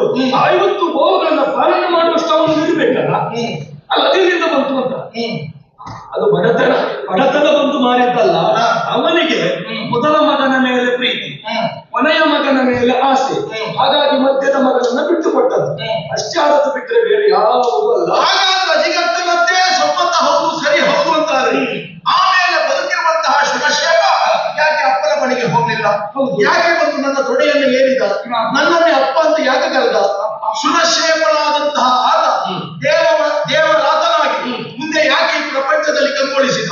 ಹಾಗಾದ್ರೆ ಅಪ್ಪನದ್ದು ತಪ್ಪುಂಟು ಎನ್ನುವ ಕಾರಣದಿಂದಲಾಗಿ ಅಲ್ವ ಅಪ್ಪನನ್ನ ತಿರಸ್ಕರಿಸಿ ಬಂದ. ಹೌದಪ್ಪ, ಅದೇ ಹೇಳಿದ್ದು ನಾನು. ಅಪ್ಪನಿಗೆ ಬಡತನ ಬಂದು ಮಾರಾಟ ಮಾಡಿದ್ದೆವು ಅಂತಾದ್ರೆ ಅಪ್ಪನದ್ದು ತಪ್ಪು ಅಂತ ಆಕ್ಷೇಪ ಮಾಡ್ಲಿಕ್ಕಿಲ್ಲ. ಯೋಚನೆ ಮಾಡಿ, ಅಪ್ಪನಿಗೆ ಬಡತನ ಬಂದು ಹೊಟ್ಟೆಗೆ ಹಿಟ್ಟಿಲ್ಲದೆ ತಾನು ಮಾರಾಟ ಮಾಡಿದ್ದವುದಾದರೆ ಉದರ ಪೋಷಣೆಗಾಗಿ ನಾವು ಅಂತದೊಂದು ಕಾರ್ಯ ಮಾಡಿದರೆ ಲೋಕ ಒಪ್ಪಬೇಕದಲ್ಲ. ಹರಿಶ್ಚಂದ್ರನ ಸಂಕಲ್ಪವೇ ಸರಿ ಇಲ್ಲ ಅಂತ ನಾನು ಹೇಳಿದೆ. ಯಾಕೆ ಸರಿ ಇಲ್ಲ ಕೇಳು. ಸಂತಾನ ಇಲ್ಲದೆ ಹೋದಂತಹ ವರುಣ ದೇವರಿಗೆ ಅಲ್ಲ ಹರಕೆ ಹೊತ್ಕೊಳ್ಬೇಕಾದ ಮೊದಲು ಬ್ರಹ್ಮದೇವನನ್ನ ಪ್ರಾರ್ಥನೆ ಮಾಡ್ಕೊಳ್ಬೇಕಾಗಿತ್ತು. ಯಾಕೆ? ಸೃಷ್ಟಿಕರ್ತನಾದ. ಆಮೇಲೆ ತನ್ನ ಮನೆಯ ದೇವರು, ಅವನ ಮನೆಯ ದೇವರು ಯಾರು? ರಂಗನಾಥ. ರಂಗನಾಥನಿಗೆ ಅವ ಹರಕೆ ಹೇಳ್ಕೊಳ್ಬೇಕಾಗಿತ್ತು. ಬೇಡ ಅಶ್ವಮೇಧ ಎನ್ನುವಂತಹ ಕೃತ್ಯವನ್ನು ಮಾಡಬೇಕಾಗಿತ್ತು. ಯಾರು ಮನೆಯ ದೇವರಿಗೆ ಹರಕೆ ಹೇಳ್ಕೊಳ್ಳುವುದಿಲ್ಲ, ಮನೆಯ ದೇವರನ್ನ ಮರಿತಾರೆ, ಆವಾಗಲೇ ಅವ ಸತ್ಯ ಬಿಟ್ಟ ಧರ್ಮವನ್ನ ತ್ಯಜಿಸಿದ ಎನ್ನುವುದೇ ಅರ್ಥ ಆಯ್ತದೆ. ಕುಲಪುರೋಹಿತನಾಗಿ ಕುಲಗುರುವಾಗಿ ನಾನೇ ಹೇಳಿದೆ ವರುಣನನ್ನ ಪ್ರಾರ್ಥನೆ ಮಾಡು ಎನ್ನುವಾಗಿ. ಕಾರಣ, ಸಂತಾನಕ್ಕೆ ನೀವು ಕೇಳಬೇಕಾದ್ರೆ ಯಾರಲ್ಲಾದ್ರು ತನ್ನ ಅಭಿಷ್ಟವನ್ನ ಈಡೇರಿಸುವ ಅಧಿದೇವ ಯಾರು ಕೇಳಿದ್ರೆ ಅವ ವರುಣನೇ ಆಗಿದ್ದಾನೆ. ಹಾಗಾಗಿ ವರುಣನನ್ನ ಪ್ರಾರ್ಥನೆ ಮಾಡು ಎನ್ನುವಾಗೆ ನಾನೇ ಹೇಳಿದ್ದೆ. ಇನ್ನೊಂದು ಕೇಳ್ತೇನೆ, ಈಗ ಸಂತಾನಕ್ಕೆ ಬೇಕು ಎನ್ನುವ ಕಾರಣಕ್ಕಾಗಿ ಹರಕೆ ಹೊತ್ತದ್ದು. ಈಗ ಹುಟ್ಟಿದ ಮಗುವನ್ನು ಬಲಿ ಕೊಡುವುದು ಗೊತ್ತಾದ್ರೆ ಮಗು ಯಾಕೆ? ಅವ ಒಂದೇ ಮಗು ಹುಟ್ಟದಂತ ಹರಕೆ ಹೇಳ್ಕೊಳ್ಳೋದಲ್ಲ. ನನಗೆ ಬಹಳ ಮಕ್ಕಳು ಆಗಬಹುದು, ಆದ ಮಕ್ಕಳಲ್ಲಿ ಒಂದು ಮಗನನ್ನು ಕೊಡ್ತೇನೆ ಎನ್ನುವ ಹಾಗೆ ಹರಕೆ ಕೊಡೋದು. ಈಗ ನಿಮ್ಮ ಮಾತಿಗೆ ಸರಿ ಬಂದ್ರೆ ನೋಡಿ, ಇನ್ನೊಂದು ಮಗು ಆಗಿದ್ದರೆ ಈ ಮಗುವನ್ನ ಬಲಿ ಕೊಡುತ್ತಾ ಇದ್ದಾರೆ. ಒಂದೇ ಮಗು ಆಯ್ತು ಎನ್ನುವ ಕಾರಣಕ್ಕಾಗಿ ಆ ವರುಣ ನಿನಗೆ ಈ ವರ್ಷ ಬಲಿ ಕೊಡ್ಲಿಕ್ಕೆ ಆಗುದಿಲ್ಲ, ನನಗೆ ಒಬ್ಬನೇ ಮಗ ಇದ್ದಾರೆ ಅಂತ ಹೇಳಿಕ್ಕೆ ಆಗ್ತದೆ. ಕೊಡ್ಲಿಕ್ಕೆ ಆಗುದಿಲ್ಲ ಅಂತ ತಪ್ಪಾಗ್ತದೆ. ಹರಿದು ಬರುವಲ್ಲಿವರೆಗೆ ಕಾದದ್ದು ಯಾಕೆ? ಇನ್ನೊಂದು ಮಗು ಆಗುತ್ತದೆ ಎನ್ನುವ ಹಾಗೆ. ಹರಿಕೆ ಹೊತ್ತುಕೊಂಡದ್ದು ಹರಿಶ್ಚಂದ್ರ ಹೌದಾ? ಹರಿಕೆ ಹೊತ್ತುಕೊಂಡ ಮೇಲೆ ತನ್ನ ಹರಿಕೆಯನ್ನು ಕಾಪಾಡಿಕೊಳ್ಬೇಕಾದ ಹೊಣೆಗಾರಿಕೆ ಹರಿಶ್ಚಂದ್ರನಿಗೆ ಇದ್ದದ್ದು. ಇವ ಎಲ್ಲಿಯೋ ಕಾಣೆಯಾಗಿ ಹೋದ್ರೆ ಅದಕ್ಕೆ ವರುಣ ಅಲ್ಲ ಹೊಣೆ, ಹರಿಶ್ಚಂದ್ರನೇ ಹೊಣೆ ಆಗ್ತಾನೆ. ಹರಿಶ್ಚಂದ್ರನ ಹೊಣೆಗಾರಿಕೆ ಹೌದು ಅಂತಾದ್ರೆ ಬಂದ ರೋಗ ಗುಣಾದದ್ದು ಹೇಗೆ ಸ್ವಾಮಿ? ನನ್ನಿಂದ ಬರುವ ಅಲ್ಲ, ನಿಮ್ಮಿಂದ ಹೇಗಾಗ್ತದೆ? ಈಗ ನೀವು ಯೋಚನೆ ಮಾಡಿ, ಒಬ್ಬ ಹರಕೆ ಹೇಳಿಕೊಳ್ಳುವುದು, ಮತ್ತೊಬ್ಬ ತೀರಿಸುವುದು. ಈಗ ಯಾರು ಹರಕೆ ತೀರಿಸಬೇಕು? ಸಂಕಲ್ಪ ಯಾರು? ಶುನಶೇಪನನ್ನ ಬದುಕಿಸಿದ ಕಾರಣಕ್ಕಾಗಿ ಅವನ ಹರಕೆ ತೀರಿಸಬೇಕು. ಶುನಶೇಪ ಬದುಕಿಸಿದಕ್ಕಿಂತಲೇ ಸಂಕಲ್ಪ ಇದ್ದದ್ದು. ಸಂಕಲ್ಪ ಇದ್ದದ್ದು ಹೇಳಿಕೊಡ್ತೇನೆ ಅಂತ. ಸಂಕಲ್ಪ ಮುಖ್ಯ ಅಲ್ವಾ? ಈಗ ದೇವರು ಸಂತೃಪ್ತಿ ಹೊಂದುವುದು ಹೇಗೆ? ಅಲ್ಲ, ಸಂಕಲ್ಪದಂತೆ ನಾವು ಮಾಡಬೇಕಾದ ಕಾರ್ಯ ಪರಿಪೂರ್ಣದಲ್ಲಿ ದೇವರು ಸಂತೃಪ್ತಿಯನ್ನು ಹೊಂದು ಅನುಗ್ರಹಿಸುವುದು. ಬೇಡ ಸ್ವಾಮಿ, ಯಾವ ದೇವರು ನರಬಲಿ ಬೇಕು ಅಂತ ಹೇಳುವುದಿಲ್ಲ. ಹಾಗಂತ ವೈದಿಕ ಕರ್ಮದಲ್ಲಿ ನರಬಲಿ ಎನ್ನುವುದು ಉಂಟೇ ಉಂಟು. ಒಮ್ಮೆ ವರುಣ ದೇವ ಪ್ರತ್ಯಕ್ಷನಾದವಾಗಲೇ ಹರಿಶ್ಚಂದ್ರನಿಗೆ ಹೇಳಬಹುದಾಗಿತ್ತಲ್ಲ, ಇದ್ದವ ಒಬ್ಬನೇ ಒಬ್ಬ ಮಗ ಬಲಿ ಕೊಡ್ಲಿಕ್ಕೆ ಆಗುದಿಲ್ಲ, ನಮ್ಮನ್ನು ಉತ್ತರಿಸುವಂತ ಕೇಳ್ಕೊಂಡಿದ್ರೆ ಏನು ವರುಣ ಆಗುದಿಲ್ಲ ಅಂತ ಹೇಳ್ತಾ ಇದ್ದ? ಅಲ್ಲ, ಹೇಳಲಿಕ್ಕೆ ಆಗುದಿಲ್ಲ. ಯಾಕೆ ಕೇಳಿದ್ರೆ, ಯಾವ ದೇವತೆಗಳು ನರಬಲಿಯನ್ನು ಕೇಳುವುದಿಲ್ಲ ಅಂತ ಹೇಳುವ ನೀವೇ ನರಬಲಿಗೆ ಕೊಡುವುದಕ್ಕೆ ಯಾಕೆ ಸಿದ್ಧಾರ? ಯಾವುದು ನರಬಲಿ ಕೊಡುವುದಕ್ಕೆ ನೀವು ಯಾಕೆ ಸಿದ್ಧಾರ? ಕೊಡ್ಲಿಕ್ಕೆ ಸಿದ್ಧವಾಗಿಲ್ಲ. ನಾವು ಶುನಶೇಪನ ಹತ್ರ ಹೇಳಿದ್ದೇವೆ, ವರುಣ ಮಂತ್ರವನ್ನು ನೀನು ಜಪಿಸುವ ಎನ್ನುವ ಹಾಗೆ. ಅದನ್ನು ಹೇಳುವುದು ನೀವು ಬಲಿಕಂಬಕ್ಕೆ ಕಟ್ಟುವಲ್ಲಿ ಹೊರಗೆ ಯಾಕೆ ಕಾದು ಕುಳಿತದಂತ. ಈಗ ನಿಮ್ಮ ಸಮೀಪ ಬಂದ ತಕ್ಷಣವೇ ಅವ ಬಂದು ನಿಮ್ಮಲ್ಲಿ ಬೇಡಿಕೊಡುದಲ್ವ? ನಿಮಗೆ ಅವ ಬಲಿ ಹಾಕಬೇಕಲ್ವ? ಅವನಾಗಿ ನೀವು ಸತ್ಯವತಿಯ ಮಗ ಹೌದಲ್ವ? ಈಗ ನಿಮ್ಮಲ್ಲಿ ಒಂದು ಕೇಳಿಕೊಂಡಾಗ ನೀವು ಅಲ್ಲೇ ಹೇಳಬೇಕಾಗಿತ್ತು, ನೀನು ಬಲಿಗಂಬಕ್ಕೆ ಹೋಗಬೇಕಾದ ಅಗತ್ಯವೇ ಇಲ್ಲ. ಯಾವ ದೇವತೆಗಳು ನರಬಲಿಯನ್ನು ಸ್ವೀಕರಿಸುವುದಿಲ್ಲ, ಇಲ್ಲಿಯ ಉಚ್ಚಾರ ಮಾಡುವ ತೋರಣ ಮಂತ್ರವನ್ನು ಬೋಧನೆ ಮಾಡಬೇಕಾಗಿತ್ತು. ನಾನು ಬಂದದ್ದು ಯಾವಾಗ? ನಿಮ್ಮ ಕಾರ್ಯಕ್ರಮ ಪ್ರಾರಂಭ ಆದ ಮೇಲೆ ಕಡಿಯುವ ವ್ಯವಸ್ಥೆಯನ್ನು ಮಾಡಿದವರು ನೀವು. ಬದುಕಿಸುವುದಕ್ಕೆ ಮಾತ್ರ ಈ ವಿಶ್ವಾಮಿತ್ರ ಬಂದಲ್ಲ. ಸರಿ, ನೀವು ಬಂದದಾವಾಗ ಅವ ಬಲಿಗಂಬಕ್ಕೆ ಬರುವ ಮೊದಲ ನಿಮ್ಮನ್ನ ಸಂಧಿಸಿ ಬಂದಿದ್ದಲ್ವ? ನಿಮ್ಮನ್ನ ಸಂಧಿಸಿ ಈಚೆ ಬಂದದಲ್ವ? ಹಾಗಾದ್ರೆ ನೀವು ಹೇಳಬೇಕಾಗಿತ್ತು, ಅದನ್ನು ನೀವು ಹೇಳಲಿಲ್ಲ. ನೀವು ಹಾಗಾದ್ರೆ ಹೇಳಲಿಲ್ಲ. ಇಲ್ಲಿಯೂ ಹಾಗೆ ವರುಣ ಬರುವಾಗ ಹರಿಶ್ಚಂದ್ರ ಯೋಚನೆಯನ್ನು ಮಾಡಿದವನಲ್ಲ. ಹಾಗಾಗಿ ಅಲ್ಲಿ ಕೇಳುವಂತ ಪ್ರಮೇಯ ಬಂದಿಲ್ಲ. ಸ್ವಾಮಿ, ನಾನು ನಿಮ್ಮನ್ನು ಆಕ್ಷೇಪ ಮಾಡುವುದಿಲ್ಲ. ಎದ್ದು ನಿಂತು ಉತ್ತರಿಸುವಾಗ ನೀವು ಇಷ್ಟಾದ್ರೂ ಹೇಳಬೇಕಾಗಿತ್ತು. ಅಲ್ಲ, ನಿಮ್ಮ ಲೆಕ್ಕದಲ್ಲಿ ಹರಿಶ್ಚಂದ್ರ ಸುಳ್ಳು ಹೇಳಿಲ್ಲ, ನಮ್ಮ ಲೆಕ್ಕದಲ್ಲಿ ಹರಿಶ್ಚಂದ್ರ ಸುಳ್ಳು ಹೇಳಿದ್ದಾನೆ. ಹರಿಶ್ಚಂದ್ರ ಒಮ್ಮೆ ಸುಳ್ಳು ಹೇಳಿದ್ದಾನೆ, ಮತ್ಯಾವಾದ್ರೂ ಸುಳ್ಳು ಹೇಳಲಿಲ್ಲ ಎನ್ನುವ ಒಂದು ವಿಷಯ ನೀವು ಹೇಳಿದಿದ್ರೆ ನಾನು ಖಂಡಿತ ಕುರಿತಲ್ಲಿಂದ ಹೇಳುವುದಿಲ್ವಾಗಿತ್ತು. ಕಷ್ಟ ಮಾಡ್ಲಿಕ್ಕೆ ನಿಮಗೆ ಹರಿಶ್ಚಂದ್ರ ಒಮ್ಮೆ ಸುಳ್ಳು ಹೇಳಿದ್ದಾನೆ, ಈಗ ಸುಳ್ಳು ಹೇಳುವುದಿಲ್ಲ ಅಂತ ಹೇಳಿದ್ರೆ ನಾನು ಸುಳ್ಳು ಹೇಳಿದ ಸುಳ್ಳು ಅಂತ ಹೇಳುದು ನಿಮ್ ಸತ್ಯವನ್ನಲ್ಲ. ಈಗ ನಿಮ್ಮನ್ನ ಕೇಳ್ತೇನೆ, ನಾನು ಸುಳ್ಳು ಹೇಳ್ತೇನೆ ಅಂತ ಹೇಳ್ತೀರಾ, ಇಲ್ಲ ನಾನಾಡುವ ಮಾತು ಸತ್ಯ? ಸುಳ್ಳು ಅಂತ ಆಗುದಿಲ್ಲ ಸ್ವಾಮಿ. ಹರಿಶ್ಚಂದ್ರನ ಒಂದು ಪ್ರಕರಣದಲ್ಲಿ ನಾನು ಹೇಳಿದ್ದೆ, ಅವ ಅಧರ್ಮದಿಂದಲೇ ವ್ಯವಹರಿಸಿದ್ದಾನೆ ಅಂತ. ಈಗ ನಾನಾಡಿದ ಮಾತು ಸುಳ್ಳು ಅಂತ ನೀವು ಹೇಳುವುದಾದ್ರೆ, ಈಗ ವಸಿಷ್ಠರು ಒಬ್ಬರು ಸುಳ್ಳು ಹೇಳುವವರಂತಾದರೆ ನೀವು ಬ್ರಹ್ಮ ಋಷಿ ಆಗುತ್ತುಂಟ. ಯಾಕಂದ್ರೆ ಬ್ರಹ್ಮ ಋಷಿ ಅಂತ ಹೇಳಿದ್ದೇನೆ. ಆ ಮೂರು ಮೂರ್ತಿಗಳೇ ಬಂದು ನಿಮಗೆ ಬ್ರಹ್ಮ ಋಷಿ ಅಂತ ಪೀಠ ಕೊಟ್ಟರು ಆಗುದಿಲ್ಲ. ವಸಿಷ್ಠನೇ ಹೇಳಬೇಕು ಅಂತ ಹೇಳಿದವರು, ವಸಿಷ್ಠರೇ ಬಂದು ಹೇಳಬೇಕಂತ ಹೇಳಿದವರು ನೀವು. ಹೌದಾ? ನನ್ನ ಪ್ರಮಾಣ ಪತ್ರವನ್ನು ಒಪ್ಪಿದವರು ನೀವು. ಹರಿಶ್ಚಂದ್ರನ ವಿಷಯದಲ್ಲಿ ನನ್ನ ಪ್ರಮಾಣ ಪತ್ರ ನಿಮ್ಮದಾಗುದಿಲ್ಲ. ಬ್ರಹ್ಮರ್ಷಿ ಆಗುವುದಕ್ಕೆ ಮಾತ್ರ ನಿಮ್ಮ ಮುದ್ರೆ ಬೇಕಾಗಿತ್ತು, ಉಳಿದದಕ್ಕೆಲ್ಲ ನಿಮ್ಮ ಮುದ್ರೆ ಅವಶ್ಯಕತೆ ಇಲ್ಲ. ಯಾಕಂದ್ರೆ ನಾನು ಬ್ರಹ್ಮರ್ಷಿ ಆದದ್ದೇ ನಿಮ್ಮ ಮೇಲೆ ಹಠದಿಂದಲಾಗಿತ್ತು. ಹಾಗಾದ್ರೆ ಅವರಿಗೆ ಹೇಳಿ ಮರೆಯುವುದು ಖಂಡಿತ ಮರೆಯುವುದಿಲ್ಲ.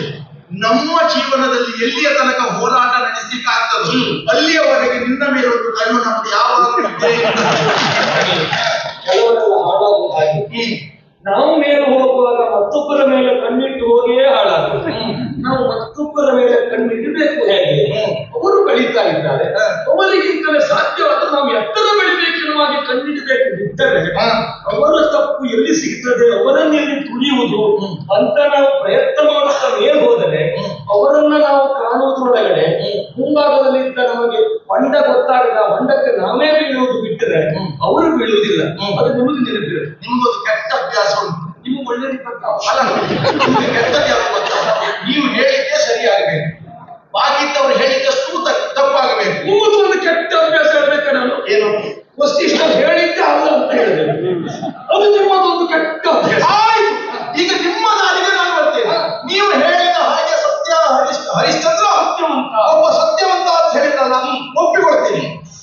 ಏನು ದಿವಸಗಳು ಕಡಿಮೆ ಕಳೆದದ್ದು ಕಡಿಮೆ ಹರಿಶ್ಚಂದ್ರನಿಗೆ, ಉಳಿದ ದಿವಸಗಳು ಹೆಚ್ಚು. ಬದುಕು ಅಂತ ಹೇಳಿದಷ್ಟು ಸುಲಭ ಅಲ್ಲ. ಹರಿಯುವ ನೀರಿಗೂ ಜೀವನ ಅಂತ ಹೆಸರು, ಒಬ್ಬ ವ್ಯಕ್ತಿಯ ಬದುಕಿಗೂ ಜೀವನ ಅಂತ ಹೆಸರು. ಯೋಚನೆ ಮಾಡಿ ನೋಡಿ, ಮುಂದೆ ಸುದೀರ್ಘವಾದಂತಹ ಹರಿಶ್ಚಂದ್ರನ ಜೀವನದಲ್ಲಿ ಎಲ್ಲಿಯಾದ್ರೂ ಹರಿಶ್ಚಂದ್ರ ಸತ್ಯವನ್ನ ತಪ್ಪಿದ್ರೆ ಏನು ಅಂತ ನನ್ನ ಪ್ರಿಯ ಶಿಷ್ಯರಾದ ಸತ್ಯಧರ್ಮವನ್ನು ಕಾಪಾಡುವ ಚಕ್ರವರ್ತಿ ಹರಿಶ್ಚಂದ್ರ ಪ್ರಮಾದಕ್ಕಾದರೂ ಮಾಡಿದ ಮಾತು ಪ್ರಮಾಣ ಎನ್ನುವಾಗೆ ಸ್ವೀಕಾರ ಮಾಡುವುದು. ಯಾವತ್ತು ಲೋಭಕ್ಕೆ ಒಳಗಾಗುವನಲ್ಲ, ಮೋಹ ಪರವಶನಾಗುವನಲ್ಲ, ಅಧರ್ಮಿಯಾಗಿ ನಡೆಯುವನಲ್ಲ, ಸತ್ಯವನ್ನ ಯಾವತ್ತು ಕಡೆಗಣಿಸುವನಲ್ಲ. ಎಲ್ಲಿಯಾದರೂ ಇದಿಷ್ಟರ ಮೇಲೆ ಪ್ರಮಾಣವಾಗಿ ಆಡಿದ ಈ ವಸಿಷ್ಠನ ಪರಮ ಶಿಷ್ಯ ಹರಿಶ್ಚಂದ್ರ ಸತೆಯನ್ನಾಡಿದ್ದೇ ಹೌದಾದರೆ ಮಾಡುವ ಪ್ರತಿಜ್ಞೆ ಕೇಳಿ. ಏನದು? ದೇವಲೋಕಕ್ಕೆ ಬರುವುದಿಲ್ಲ, ಬಡಗಿನಲ್ಲಿ ಇರುವುದಿಲ್ಲ. ದೇವಲೋಕಕ್ಕೆ ಬರುವುದಿಲ್ಲ, ಬಡಗಿನಲ್ಲಿ ಇರುವುದಿಲ್ಲ. ಈಗ ದೇವಲೋಕಕ್ಕೆ ಬರುವುದಿಲ್ಲ ಅಂತ ತೀರ್ಮಾನ ಆದ್ಮೇಲೆ ಬಡಗಿನಲ್ಲಿ ಇರುವುದಿಲ್ಲ ಅಂತ ಮಾಡಿದ್ದಾರೆ. ಹೌದು, ದೇವಲೋಕಕ್ಕೆ ನಾವು ಬರುವುದಿಲ್ಲ ಅಂತಂದ್ರೆ ಇರುವುದಕ್ಕೊಂದು ಸ್ಥಳವೇ. ಬಡಗಿನಲ್ಲಿ ಇರುವುದಿಲ್ಲ, ಅಲ್ಲಿಯೂ ಇರುವುದಿಲ್ಲ, ದೇವಲೋಕಕ್ಕೂ ಬರ್ಲಿಕ್ಕಿಲ್ಲ. ಇಲ್ಲ.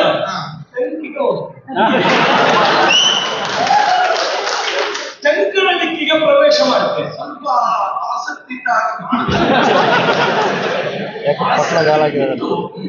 ಹೋಗುವುದಕ್ಕೆ ಅವಕಾಶ ಮಾಡುವುದಾದರೆ ಎಲ್ಲಿಯಾದ್ರೂ ಅಪ್ಪಿತಪ್ಪಿ ನೀವು ಸಣ್ಣ ಅನುಮಾನ ಉಂಟು. ಇವತ್ತು ನೀವು ಹೀಗೆ ಮಾತನಾಡುವುದನ್ನು ನೋಡಿದ್ರೆ ಬಹುಶಃ ಈ ವರ್ಷ ಇದ್ದಲ್ಲೇ ನೀವು ಇರುವ ಯೋಚನೆ ಇಲ್ಲ ಅಂತ ಕಾಣ್ತದೆ. ಇನ್ನು ಸಿಹಿ ಸುದ್ದಿ ನಾಳೆ ಬಂದ್ರೆ ಬರಬೇಕು. ಒಂದು ಸತ್ಯ, ನೀವು ಹೋದಲ್ಲಂತೂ ನಾನು ಬರುವುದಿಲ್ಲ. ಯಾಕೆಂದ್ರೆ ವಸಿಷ್ಠನ ದಾರಿ ಆದ್ರೆ ವಿಶ್ವಾಮಿತ್ರನ ದಾರಿ ಮತ್ತೊಂದು ಅಲ್ಲ. ನಾನು ಬಂದಲ್ಲಿಗೆ ನೀವು ಬಂದರೆ ಪ್ರತಿ ವರ್ಷ ತೆಂಕಣ ಮಾಡುದು, ಬೇರೆ ಬೇರೆ ಆಗ್ತದೆ. ತೆಂಕಣಕ್ಕೆ ಹೋದ್ರೆ ನಾವು ಆ ಕಡೆ ಹೋಗುವ ಅದು ಗೊತ್ತುಂಟು. ತೆಂಕಣಕ್ಕೆ ಹೋಗುವಾಗ ಹೀಗೆ ಹೋಗುವುದಿಲ್ಲ. ನರ ಕಪಾಲದಲ್ಲಿ ಸುಳೆಯನ್ನು ತುಂಬಿಸಿ ಸುಳೆಯನ್ನು ಶಿರದ ಮೇಲಿರಿಸಿ ತೆಂಕಣ ದಿಕ್ಕಿಗೆ ಸಾಕ್ತೇನೆ. ಬಹಳ ಚೆನ್ನಾಗಿ ನೋಡಿ. ಒಂದು ವೇಳೆ ಹರಿಶ್ಚಂದ್ರ ಸುಳ್ಳನ್ನಾಡಿದ್ರೆ ಸುಳೆಯ ಕಾಂಡವನ್ನ ತಲೆಯ ಮೇಲೆ ಹೊತ್ತು ತೆಂಕಣ ದಿಕ್ಕಿಗೆ ಸಾಕ್ತೇನೆ. ಮಧ್ಯ ಮಧ್ಯ ಅದನ್ನೇ ಕುಡಿಯುತ್ತಾ ತಲೆ ಮೇಲೆ ಹೊತ್ತು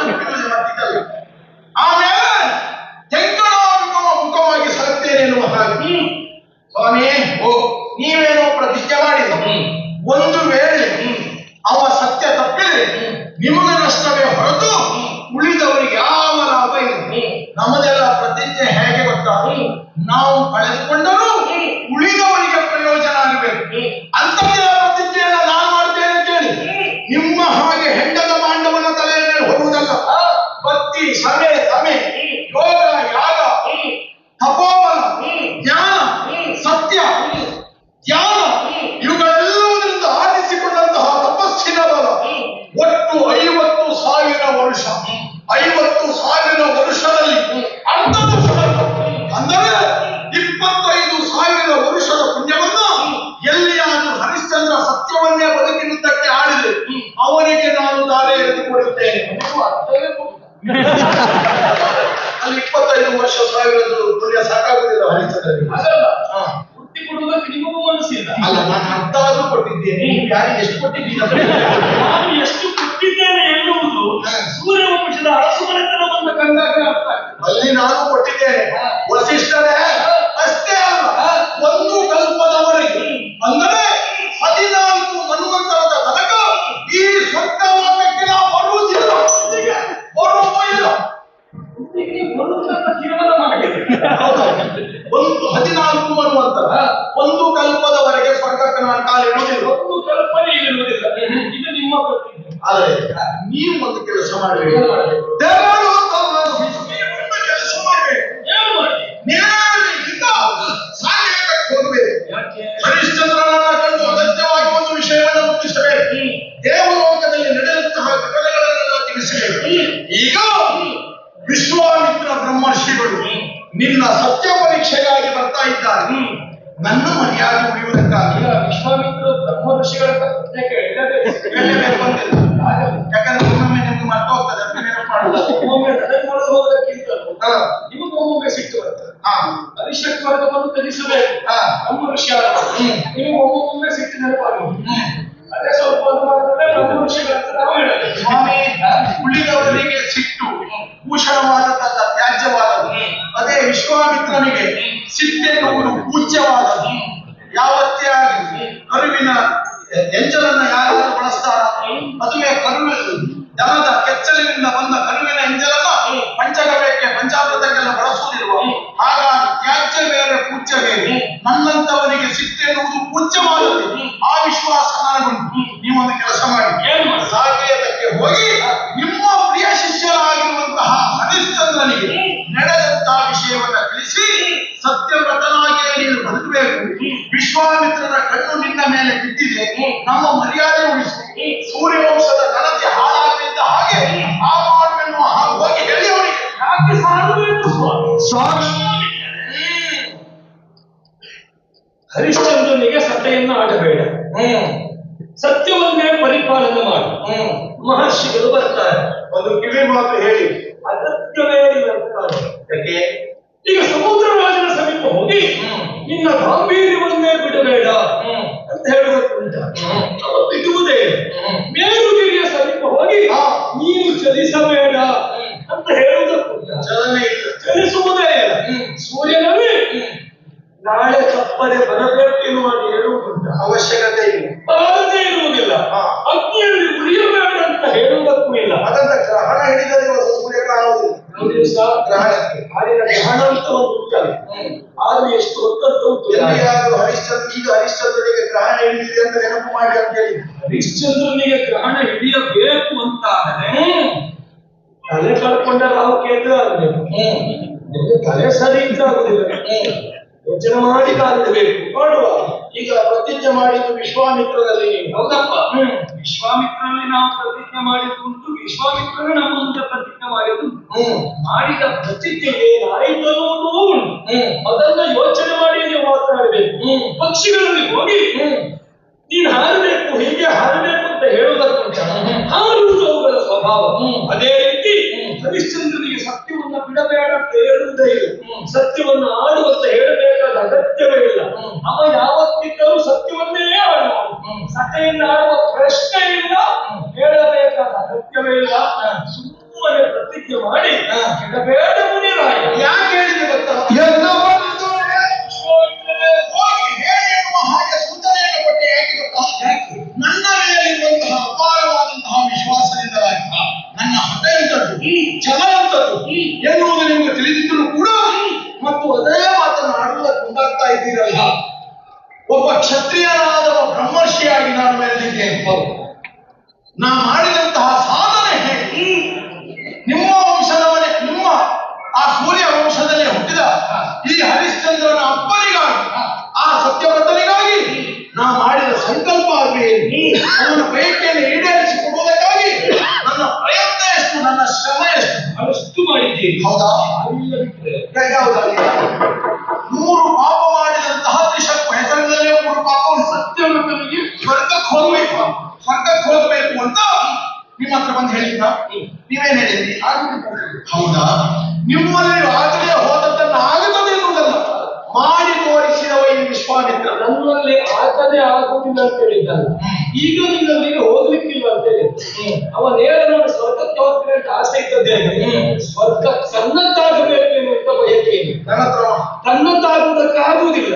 ಕಾರಣ ಅವನದ್ದಾಗಿಸಿಕೊಂಡು ಅವನೇ ಇಲ್ಲಿ ಇದ್ದಾನೆ. ಹೌದು, ಒಂದು ಹನುಮಂತನವರೆಗೆ ಇವ ಇಂದ್ರ, ಇವ ಆದ್ಮೇಲೆ ಮತ್ತೊಬ್ಬ ಇಂದ್ರ, ಮತ್ತೊಬ್ಬ ತಯಾರಾಗಿದ್ದಾನೆ, ಬಲಿಯಿದ್ದಾನೆ, ಕಾಯ್ತಾ ಇದ್ದಾನೆ. ಅವನು ಯಾಗ ಮಾಡಿದ್ದಾನೆ. ಅವನಿಗೆಲ್ಲ ಸಿಗಬೇಕು. ಶ್ರೀಮನ್ನಾರಾಯಣನ ಅನುಗ್ರಹ ಉಂಟವನಿಗೆ. ಈ ಮನ್ವಂತರ ಕಳೆದ ಮೇಲೆ ಬಲಿಯಾದ ನಿನಗೆ ಮತ್ತೊಂದು ಮನ್ವಂತರದಲ್ಲಿ ಸ್ವರ್ಗಪೀಠ ಸಿಗ್ತದೆ ಎನ್ನುವ ಹಾಗೆ ನನ್ನ ಬಳಿಗೆ ಬಂದಿರುವಂತಹ ತ್ರಿಶಂಕು ನನಗೆ ಇಂದ್ರ ಪದವಿ ಬೇಕು ಅಂತ ಹೇಳಿಲ್ಲ, ಬದಲಾಗಿ ಸಶರೀರಿಯಾಗಿ ಸ್ವರ್ಗವನ್ನು ಏರಬೇಕು ಅಂತ ಹೇಳಿದ. ಮಾಡಿದ್ನಲ್ಲ 3ನೇ ಯಾಗವನ್ನ ಒಂದು ವಿಮಾನ ಮಾಡಿ ಅದರಲ್ಲಿ ಅವನನ್ನು ಕುಳ್ಳಿರಿಸಿ ನೇರ ನಾನು ಸ್ವರ್ಗಕ್ಕೆ ಕಳುಹಿಸಿಕೊಟ್ಟೆ. ವಿಮಾನ ಹೋಯ್ತು, ಸ್ವರ್ಗಕ್ಕೆ ಹೋಗಿದೆ. ಆಮೇಲೆ ಹೊಟ್ಟೆಗೆ ಚಿನ್ನ ಒಂದು ಬಿಟ್ಟ. ಆಮೇಲೆ ಇಲ್ಲ ಮಾನವಿದ್ದ ಅವ ಬಿಟ್ಟಿದ್ದ. ಅವ ತಲೆ ಕೆಳಗ ಹೊಡೆಯುವಾಗಲೇ ಸಂಕಲ್ಪ ಮಾಡಿದ್ದ, ನೀನು ತಲೆ ಕೆಳಗಾಗಬೇಕು ಎನ್ನುವ ಹಾಗೆ. ಒಮ್ಮೆ ಆಗಿದ ಗುರುಗಳೇ ನಾನು ಬೀಳ್ತಾ ಇದ್ದೇನೆ ಎನ್ನುವ ಹಾಗೆ. ನಿಮ್ಮ ಮೇಲೆ ವಿಶ್ವಾಸ ಅವನಿಗೆ ಇಲ್ಲ, ನನ್ನನ್ನೇ ಪ್ರಾರ್ಥನೆ ಮಾಡಿದ್ದು, ಗುರುಗಳೇ ಮುಂದೇನು ಮಾಡುವುದು ಅಂತ. ಅನ್ಯಂ ಇಂದ್ರಂ ಕರಿಷ್ಯಾಮಿ, ಮತ್ತೊಬ್ಬ ಇಂದ್ರನನ್ನು ಮಾಡ್ತೇನೆ, ಅದಲ್ಲ ಇಂದ್ರನೇ ಇಲ್ಲದೇ ಇದ್ದ ಹಾಗೆ ಮಾಡ್ತೇನೆ ಎನ್ನುವ ಹಾಗೆ ಹೋದೆ. ಇಂದ್ರನನ್ನು ಮಾಡಲಿಲ್ಲ, ಅವನಿಗಾಗಿ ಪ್ರತ್ಯೇಕ ಸ್ವರ್ಗದ ನಿರ್ಮಾಣ ಆಗಲಿಲ್ಲ. ನಿರ್ಮಾಣ ಆಯಿತು, ಹೆಸರಿಗೊಂದು ಸ್ವರ್ಗ ನಿರ್ಮಾಣ ಆಯಿತು. ಸ್ವರ್ಗಕ್ಕೆ ಅವನೇ ಇಂದ್ರ. ಪ್ರತಿ ಸ್ವರ್ಗಕ್ಕೆ ಇಂದ್ರ ಯಾರು ಕೇಳಿದ್ರು ತ್ರಿಶಂಕುವೆ, ಸತ್ಯವತನೇ. ಪ್ರತಿ ಸ್ವರ್ಗಕ್ಕೆ ಇಂದ್ರ ಬಿಟ್ಟರೆ ಸ್ವರ್ಗಕ್ಕೆ ಇಂದ್ರ ಅಲ್ಲ ಸ್ವಾಮಿ. ಸ್ವರ್ಗದ ಸಕಲ ಭೋಗಗಳು ಅವನಿಗೆ ಸಿಕ್ಕಿದೆ, ನಾನೇ ಅವನ ಹತ್ರ ಕೇಳಿದ್ದೇನೆ. ಆವಿರ್ಭಾಗ ಉಂಟಾ? ಇಲ್ಲ. ಇಚ್ಛಾಗಮನ ಶಕ್ತಿ ಉಂಟಾ? ಇಲ್ಲ. ಮಾಡಿದ್ಯಾರು? ಬೆಳಕಿನ ಲೋಕ ಈ ಪುಣ್ಯ ಎಲ್ಲ ಕೊಡ್ತಾ ಇದ್ದೀವಿ. ಅಷ್ಟೊತ್ತಿಗೆ ಇವ ಗುರುಗಳಾದ ಕೊಡುವಂತ ಬೃಹಸ್ಪತಿಗಳಲ್ಲ, ಆ ವಿಶ್ವಾಮಿತ್ರ ಗುರುಗಳೇ ನನ್ನ ಮರ್ಯಾದೆ ಹೋಗ್ತದೆ. ಹೋಮಧೇನುವನ್ನೇ ಕಡಿದವನಿಗೆ ಕಾಶೇನವನ್ನು ಪಾಲಿಸಲಿಕ್ಕಾಗ್ತದ? ದನದ ಮಾಂಸವನ್ನ ಸಂಸ್ಕರಿಸದೆ ತಿನ್ನದೇ ಇದ್ದವ ಅವಿರ್ಭೋಜನವನ್ನ ಸ್ವೀಕರಿಸುವುದಕ್ಕೆ ಸಾಧ್ಯವಾಗ್ತದ? ಹೋಗಲಿದೇವ ಇವನ ಅಳಲನ್ನ ಕಂಡು ಪಾಪ ಇವನಿಗೆ ತೊಂದರೆ ಆಗುವುದು ಬೇಡ ಅಂತ ಅದನ್ನೆಲ್ಲ ಕೊಡ್ಲಿಲ್ಲ. ಆಡಿದ ಮಾತು ಈವಾಗ ಸತ್ಯ. ಯಾವುದು ಸತ್ಯ? ವಸಿಷ್ಠ ಯಾವುದು ಆಗುದಿಲ್ಲ ತಾವು ಮಾಡ್ತೇನೆ ಅಂತ ಮುಂದೋದು. ಹೌದು, ನಾನು ಸ್ವರ್ಗ ಪಡಿಸುವುದಕ್ಕೆ ಆಗುದಿಲ್ಲ ಅಂತ ಹೇಳಿದೆ, ಪಡಿಸ್ತೇನೆ ಅಂತ ನೀವು ಮುಂದೆ ಬಂದದ್ದು. ಆಮೇಲೆ ಬೃಹಸ್ಪತಿಗಳು ಕೇಳಿದ್ರೆ ನಿಮಗೆ ಆಗ್ತದೆ, ಆಗ ನೀವು ನಿಮ್ಮ ಸೋಲನ್ನು ಒಪ್ಪಿಕೊಳ್ತೀರಿ. ಈಗಲೂ ಬೇಕಾದ್ರೆ ಕೇಳಿ ತ್ರಿಶಂಕು ಅಂತ, ನಿನಗೆ ಸ್ವರ್ಗ ಸುಖ ಇದೆಯಪ್ಪ ಅಲ್ಲಿ? ನನಗೆ ತೃಪ್ತಿ ಉಂಟು ಗುರುಗಳೇ ಅಂತ ಈಗಲೂ ಹೇಳ್ತಾನೆ. ಅವನಿಗೆ ತೃಪ್ತಿ ಸಿಕ್ಕಿದೆ ನಮ್ಮ ಉದ್ದೇಶ. ತೃಪ್ತಿ ಉಂಟು ಅಂತ ಯಾಕೆ ಹೇಳಿದ್ರು? ಅವನ ತೃಪ್ತಿ ಇಲ್ಲ ಅಂತ ಹೇಳಿದ್ರೆ ನೀವು ಪುನಃ ಮತ್ತೆ ದೇವಲೋಕಕ್ಕೆ ಕಳಿಸ್ತೇವೆ, ಅಲ್ಲಿ ಪುನಃ ಇವ ತಲೆ ಮೇಲೆ ಹೊಡಿತಾರೆ. ಅದಕ್ಕಿಂತ ತಲೆ ಕೆಳಗಾಗಿರುವುದೇ ಉತ್ತಮ ಅಂತ ತೃಪ್ತಿ ಉಂಟು. ಈಗ ನಾವು ಸ್ವರ್ಗದಲ್ಲಿದ್ದೇವೆ, ಈಗ ಅವರನ್ನು ನೋಡಿ ಅವನ ತಲೆ ಬೇಲಿದ್ದಾಗೆ ಕಾಣುತ್ತದೆ. ನಾವು ಭೂಮಿಯಲ್ಲಿ ಕಂಡಾಗ ಮಾತ್ರ ಅವನ ತಲೆ ಕೆಳಗೆ ಕಾಣುವುದು, ಸ್ವರ್ಗದಲ್ಲಿ ಕಾಣುವಾಗ ಮೇಲೆ ಉಂಟು. ಹಾಗಾಗಿ ನನ್ನ ಚಾರ ಎನ್ನುವುದು ಹರಿಶ್ಚಂದ್ರನನ್ನ ಎಂತಹ ಪರಿಸ್ಥಿತಿಗೂ ನುಡಿದು ಸ್ವಲ್ಪ ಯೋಚನೆ ಮಾಡಿ. ಎಲ್ಲ ಕಳ್ಕೊಂಡರೆ ತಪಸ್ಸನ್ನು ಮಾಡಿ ಪುಣ್ಯವನ್ನು ಸಂಪಾದನೆ ಮಾಡಿದ್ದೇನೆ ಆ ಮಾಡಿದ ಪುಣ್ಯ ಸಂಪಾದನೆಯಲ್ಲೂ ಒಂದಲ್ಲ ಒಂದು ವಿಭಾಗದಲ್ಲಿ ನೀವು ಕಳೆದುಕೊಂಡವರಿದ್ದೀರಿ. ಮೊದಲು ಬ್ರಹ್ಮ ಋಷಿಯಾಗ್ತಾನೆ ಇರುವಾಗ ಬಹಳಷ್ಟು ಸಮಯದವರೆಗೆ ತಪಸ್ಸನ್ನು ಆಚರಿಸಿದೆ, ವಿಘ್ನ ಬಂತು. ತದನಂತರದಲ್ಲಿ ಮತ್ತೆ ಇಲ್ಲಿದ್ದವರು ಕಳೆದು ಬಂದದ್ದು ಯಾರು? ಮೇನಕ್ಕೆ. ಆ ಮೇನಕ್ಕೆ ಕೆಲವಷ್ಟು ವರ್ಷದ ತಪಸ್ಸಿನ ಫಲವನ್ನ ಕಳೆದುಕೊಳ್ಳಬೇಕಾದ ಪರಿಸ್ಥಿತಿ ಆಯಿತು. ಅದು ದೇವೇಂದ್ರನ ಯೋಚನೆ. ದೇವೇಂದ್ರ ನಿಮಗೆ ಕಾರಣ ನನ್ನ ಶಾಸ್ತ್ರ ಹೋಗುವುದಕ್ಕಾಗಿ ಒಂದು ಪಾತ್ರವನ್ನು ಕೆಳಗೆ ಕಳುಹಿಸಿದ್ದು.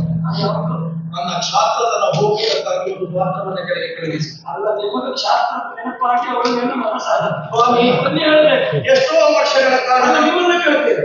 ಈ ಪಾತ್ರದ ಚೂಟಕ್ಕಾಗಿಯೇ ಆ ಸ್ತ್ರೀ ಕೆಳಗೆ ಬಂದದ್ದು ಅಂತಾರೆ. ಯಾಕೆ 25 ವರ್ಷ ಸಂಸಾರ ಮಾಡಿದ್ರು? ಇನ್ನೂ ಸಂಸಾರ ಮಾಡಿಲ್ವ? ನಾನು ನಿತ್ಯ ಬ್ರಹ್ಮಚಾರಿ ಸಂಸಾರ ಮಾಡಿದ್ರು.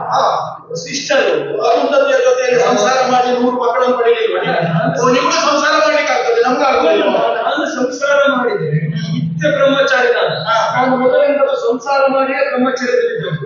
ನೀವು ಹಾಗಲ್ಲ, ಒಂದು ಬಂಧಗಳಲ್ಲಿ ಕಾಲ ಕಳೆದು ಅದನ್ನ ಬಿಟ್ಟು ಬ್ರಹ್ಮ ಋಷಿ ಆಗಲಿಕ್ಕೆ ಬಂದದ್ದು.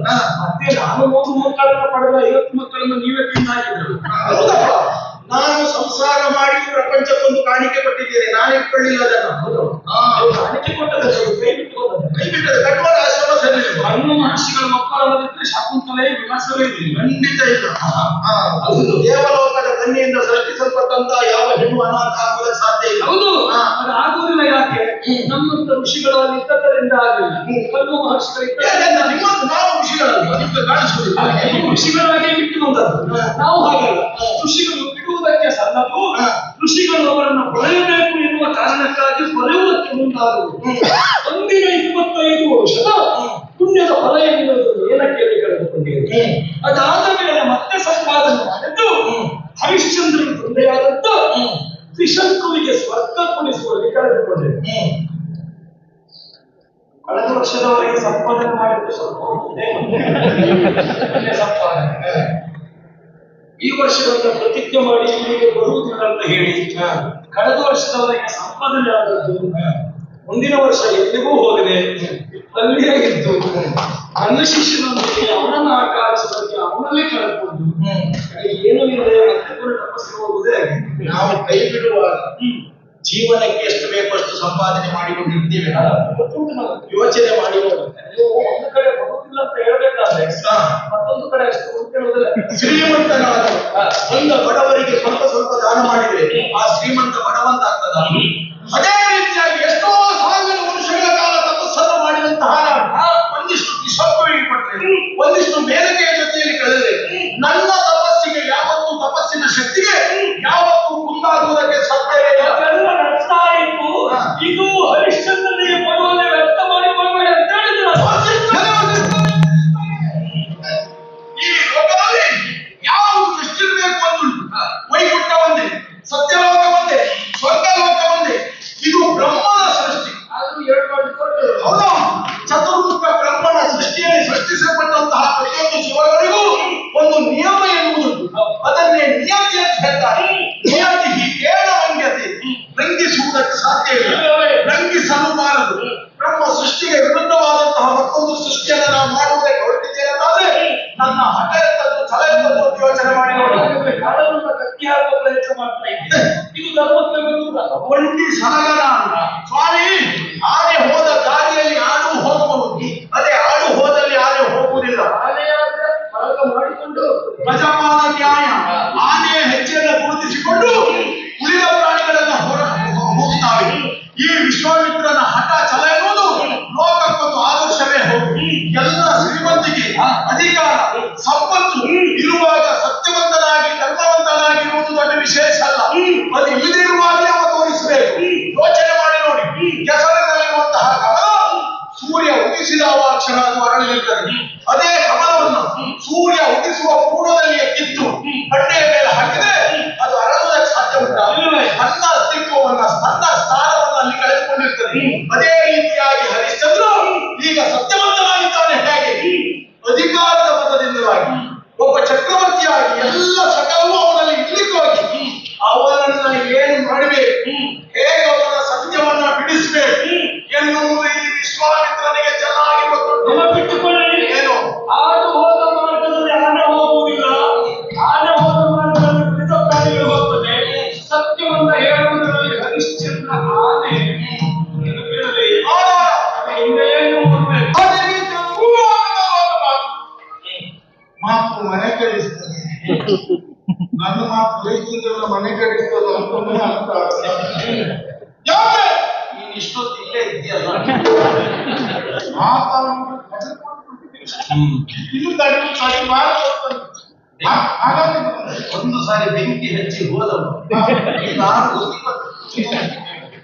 ನನಗೆ ಅನಿಸುವುದು ಏನು? ಬಹುಶಃ ಹೀಗಿರ್ಬೇಕು. ಬೆಂಕಿಗೆ ನೀವು ಬಿದ್ದು ಬೆಂದು ಹೋಗುದು ಬೇಡ ಅಂತ ಬಂದಿರ್ಬೇಕು. ನಮ್ಮ ಮೇಲೆ ಇರುವ ಗೌರವಕ್ಕಿಂತ ನೋಡಿ ನಿಮ್ಮ ಮೇಲೆ ಯಾವ ಯೋಚನೆ ಬಂದಿರಬಹುದು ಅಂತ ಅಂದ್ರೆ ಹಾಗಾದ್ರೆ ಯೋಚನೆ ಮಾಡಿ. ನಿಮ್ಮ ಮೇಲೂ ಅಪರಿಚಿತವಾದ ಎರಡು ಮನಗಳೆಗಳು ರೋಮೋದ್ರಿಕ್ತರ ಹೊಡೆದಾಟಕ್ಕೆ ನಿಂತ ಮಧ್ಯದಲ್ಲಿ ಒಂದು ಗಿಡ ಇದ್ದಿದೆ. ಈಗ ಹಾಗೇ ಆಗ್ತದೆ ಅಂತ ಅನುಮಾನ. ನಿಮ್ಮಿಬ್ಬರ ಶಪಥದ ಮಧ್ಯದಲ್ಲಿ ಕ್ರೋಧದ ಮಧ್ಯದಲ್ಲಿ ಹರಿಶ್ಚಂದ್ರನ ಬದುಕೇ ಹಾಳಾಗ್ತದೆ ಅಂತ ನನ್ನ ಅಂತರಂಗದಲ್ಲಿ ದುಃಖ ಉಂಟಾಗ್ತಾ ಇದೆ. ಸ್ವರ್ಗದಲ್ಲಿಟ್ಟು ಕೈಕಾಲು ನಡುಗುತ್ತಾ ಇದೆ. ಹಾಗಾಗಿ ಈ ವಿಷಯವನ್ನು ಇಲ್ಲೇ ಕೈ ಮುಗಿದು ಪ್ರಾರ್ಥಿಸುತ್ತೆ. ಬ್ರಹ್ಮರ್ಷಿಗಳ ಪ್ರತಿಜ್ಞೆ ಬಿಡುವುದಕ್ಕೆ ಸಾಮಾನ್ಯರು ಮಾಡಿದ ಪ್ರತಿಜ್ಞೆ ಅಲ್ಲ. ಸತ್ಯದ ಪ್ರತಿಪಾದನೆಯೋ ಅಥವಾ ಹರಿಶ್ಚಂದ್ರ ಮಿಥ್ಯ ಆಡ್ತಾನೆನ್ನೋದು ಪ್ರಪಂಚ ಮುಖಕ್ಕೆ ಸಾಬೀತಾಗಲೇಬೇಕು. ಒಂದು ಹೆಂಡದ ಪಾತ್ರೆ ಸಿದ್ಧ ಮಾಡಿಕೊಂಡು ಬೇಕಾದರೆ ನಿಮ್ಮ ಅಕ್ರೂರನ ವಶಿಷ್ಠ ತಪಸ್ಸಿಗೆ ಕೂತ್ಕೊಳ್ತಾರೆ. ಏನಕ್ಕೆ ಸಿಕ್ಕ ಇಲ್ಲ.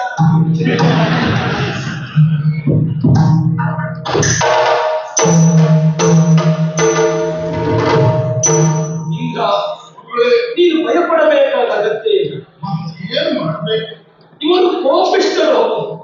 ಇವರ ಕೋಪದಲ್ಲಿ ಲೋಕಕ್ಕೆ ಪ್ರಯೋಜನ ಉಂಟು. ಹೌದು. ಸತ್ಯ ಧರ್ಮ ಎನ್ನುವುದು ಹರಿಶ್ಚಂದ್ರನಿಗೆ ಭದ್ರವಾದ ಅಡಿಪಾಯ. ಅಡಿಪಾಯ ಗಟ್ಟಿರುವಾಗ ಯಾವ ಗೋಡೆಯೂ ಕುಸಿಯುವುದಿಲ್ಲ.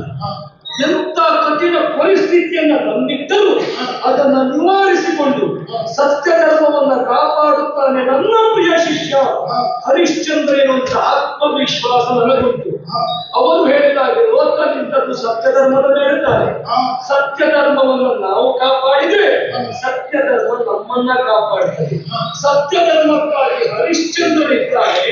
ಹರಿಶ್ಚಂದ್ರನನ್ನು ಕಾಪಾಡುವುದಕ್ಕೆ ಸತ್ಯ ಧರ್ಮ ಉಂಟು ಎನ್ನುವುದು ಮಹರ್ಷಿಗಳಿಗೆ ಅಂತ ವಸಿಷ್ಠರ ಮಾತು ಖುಷಿಯಾಗದೆ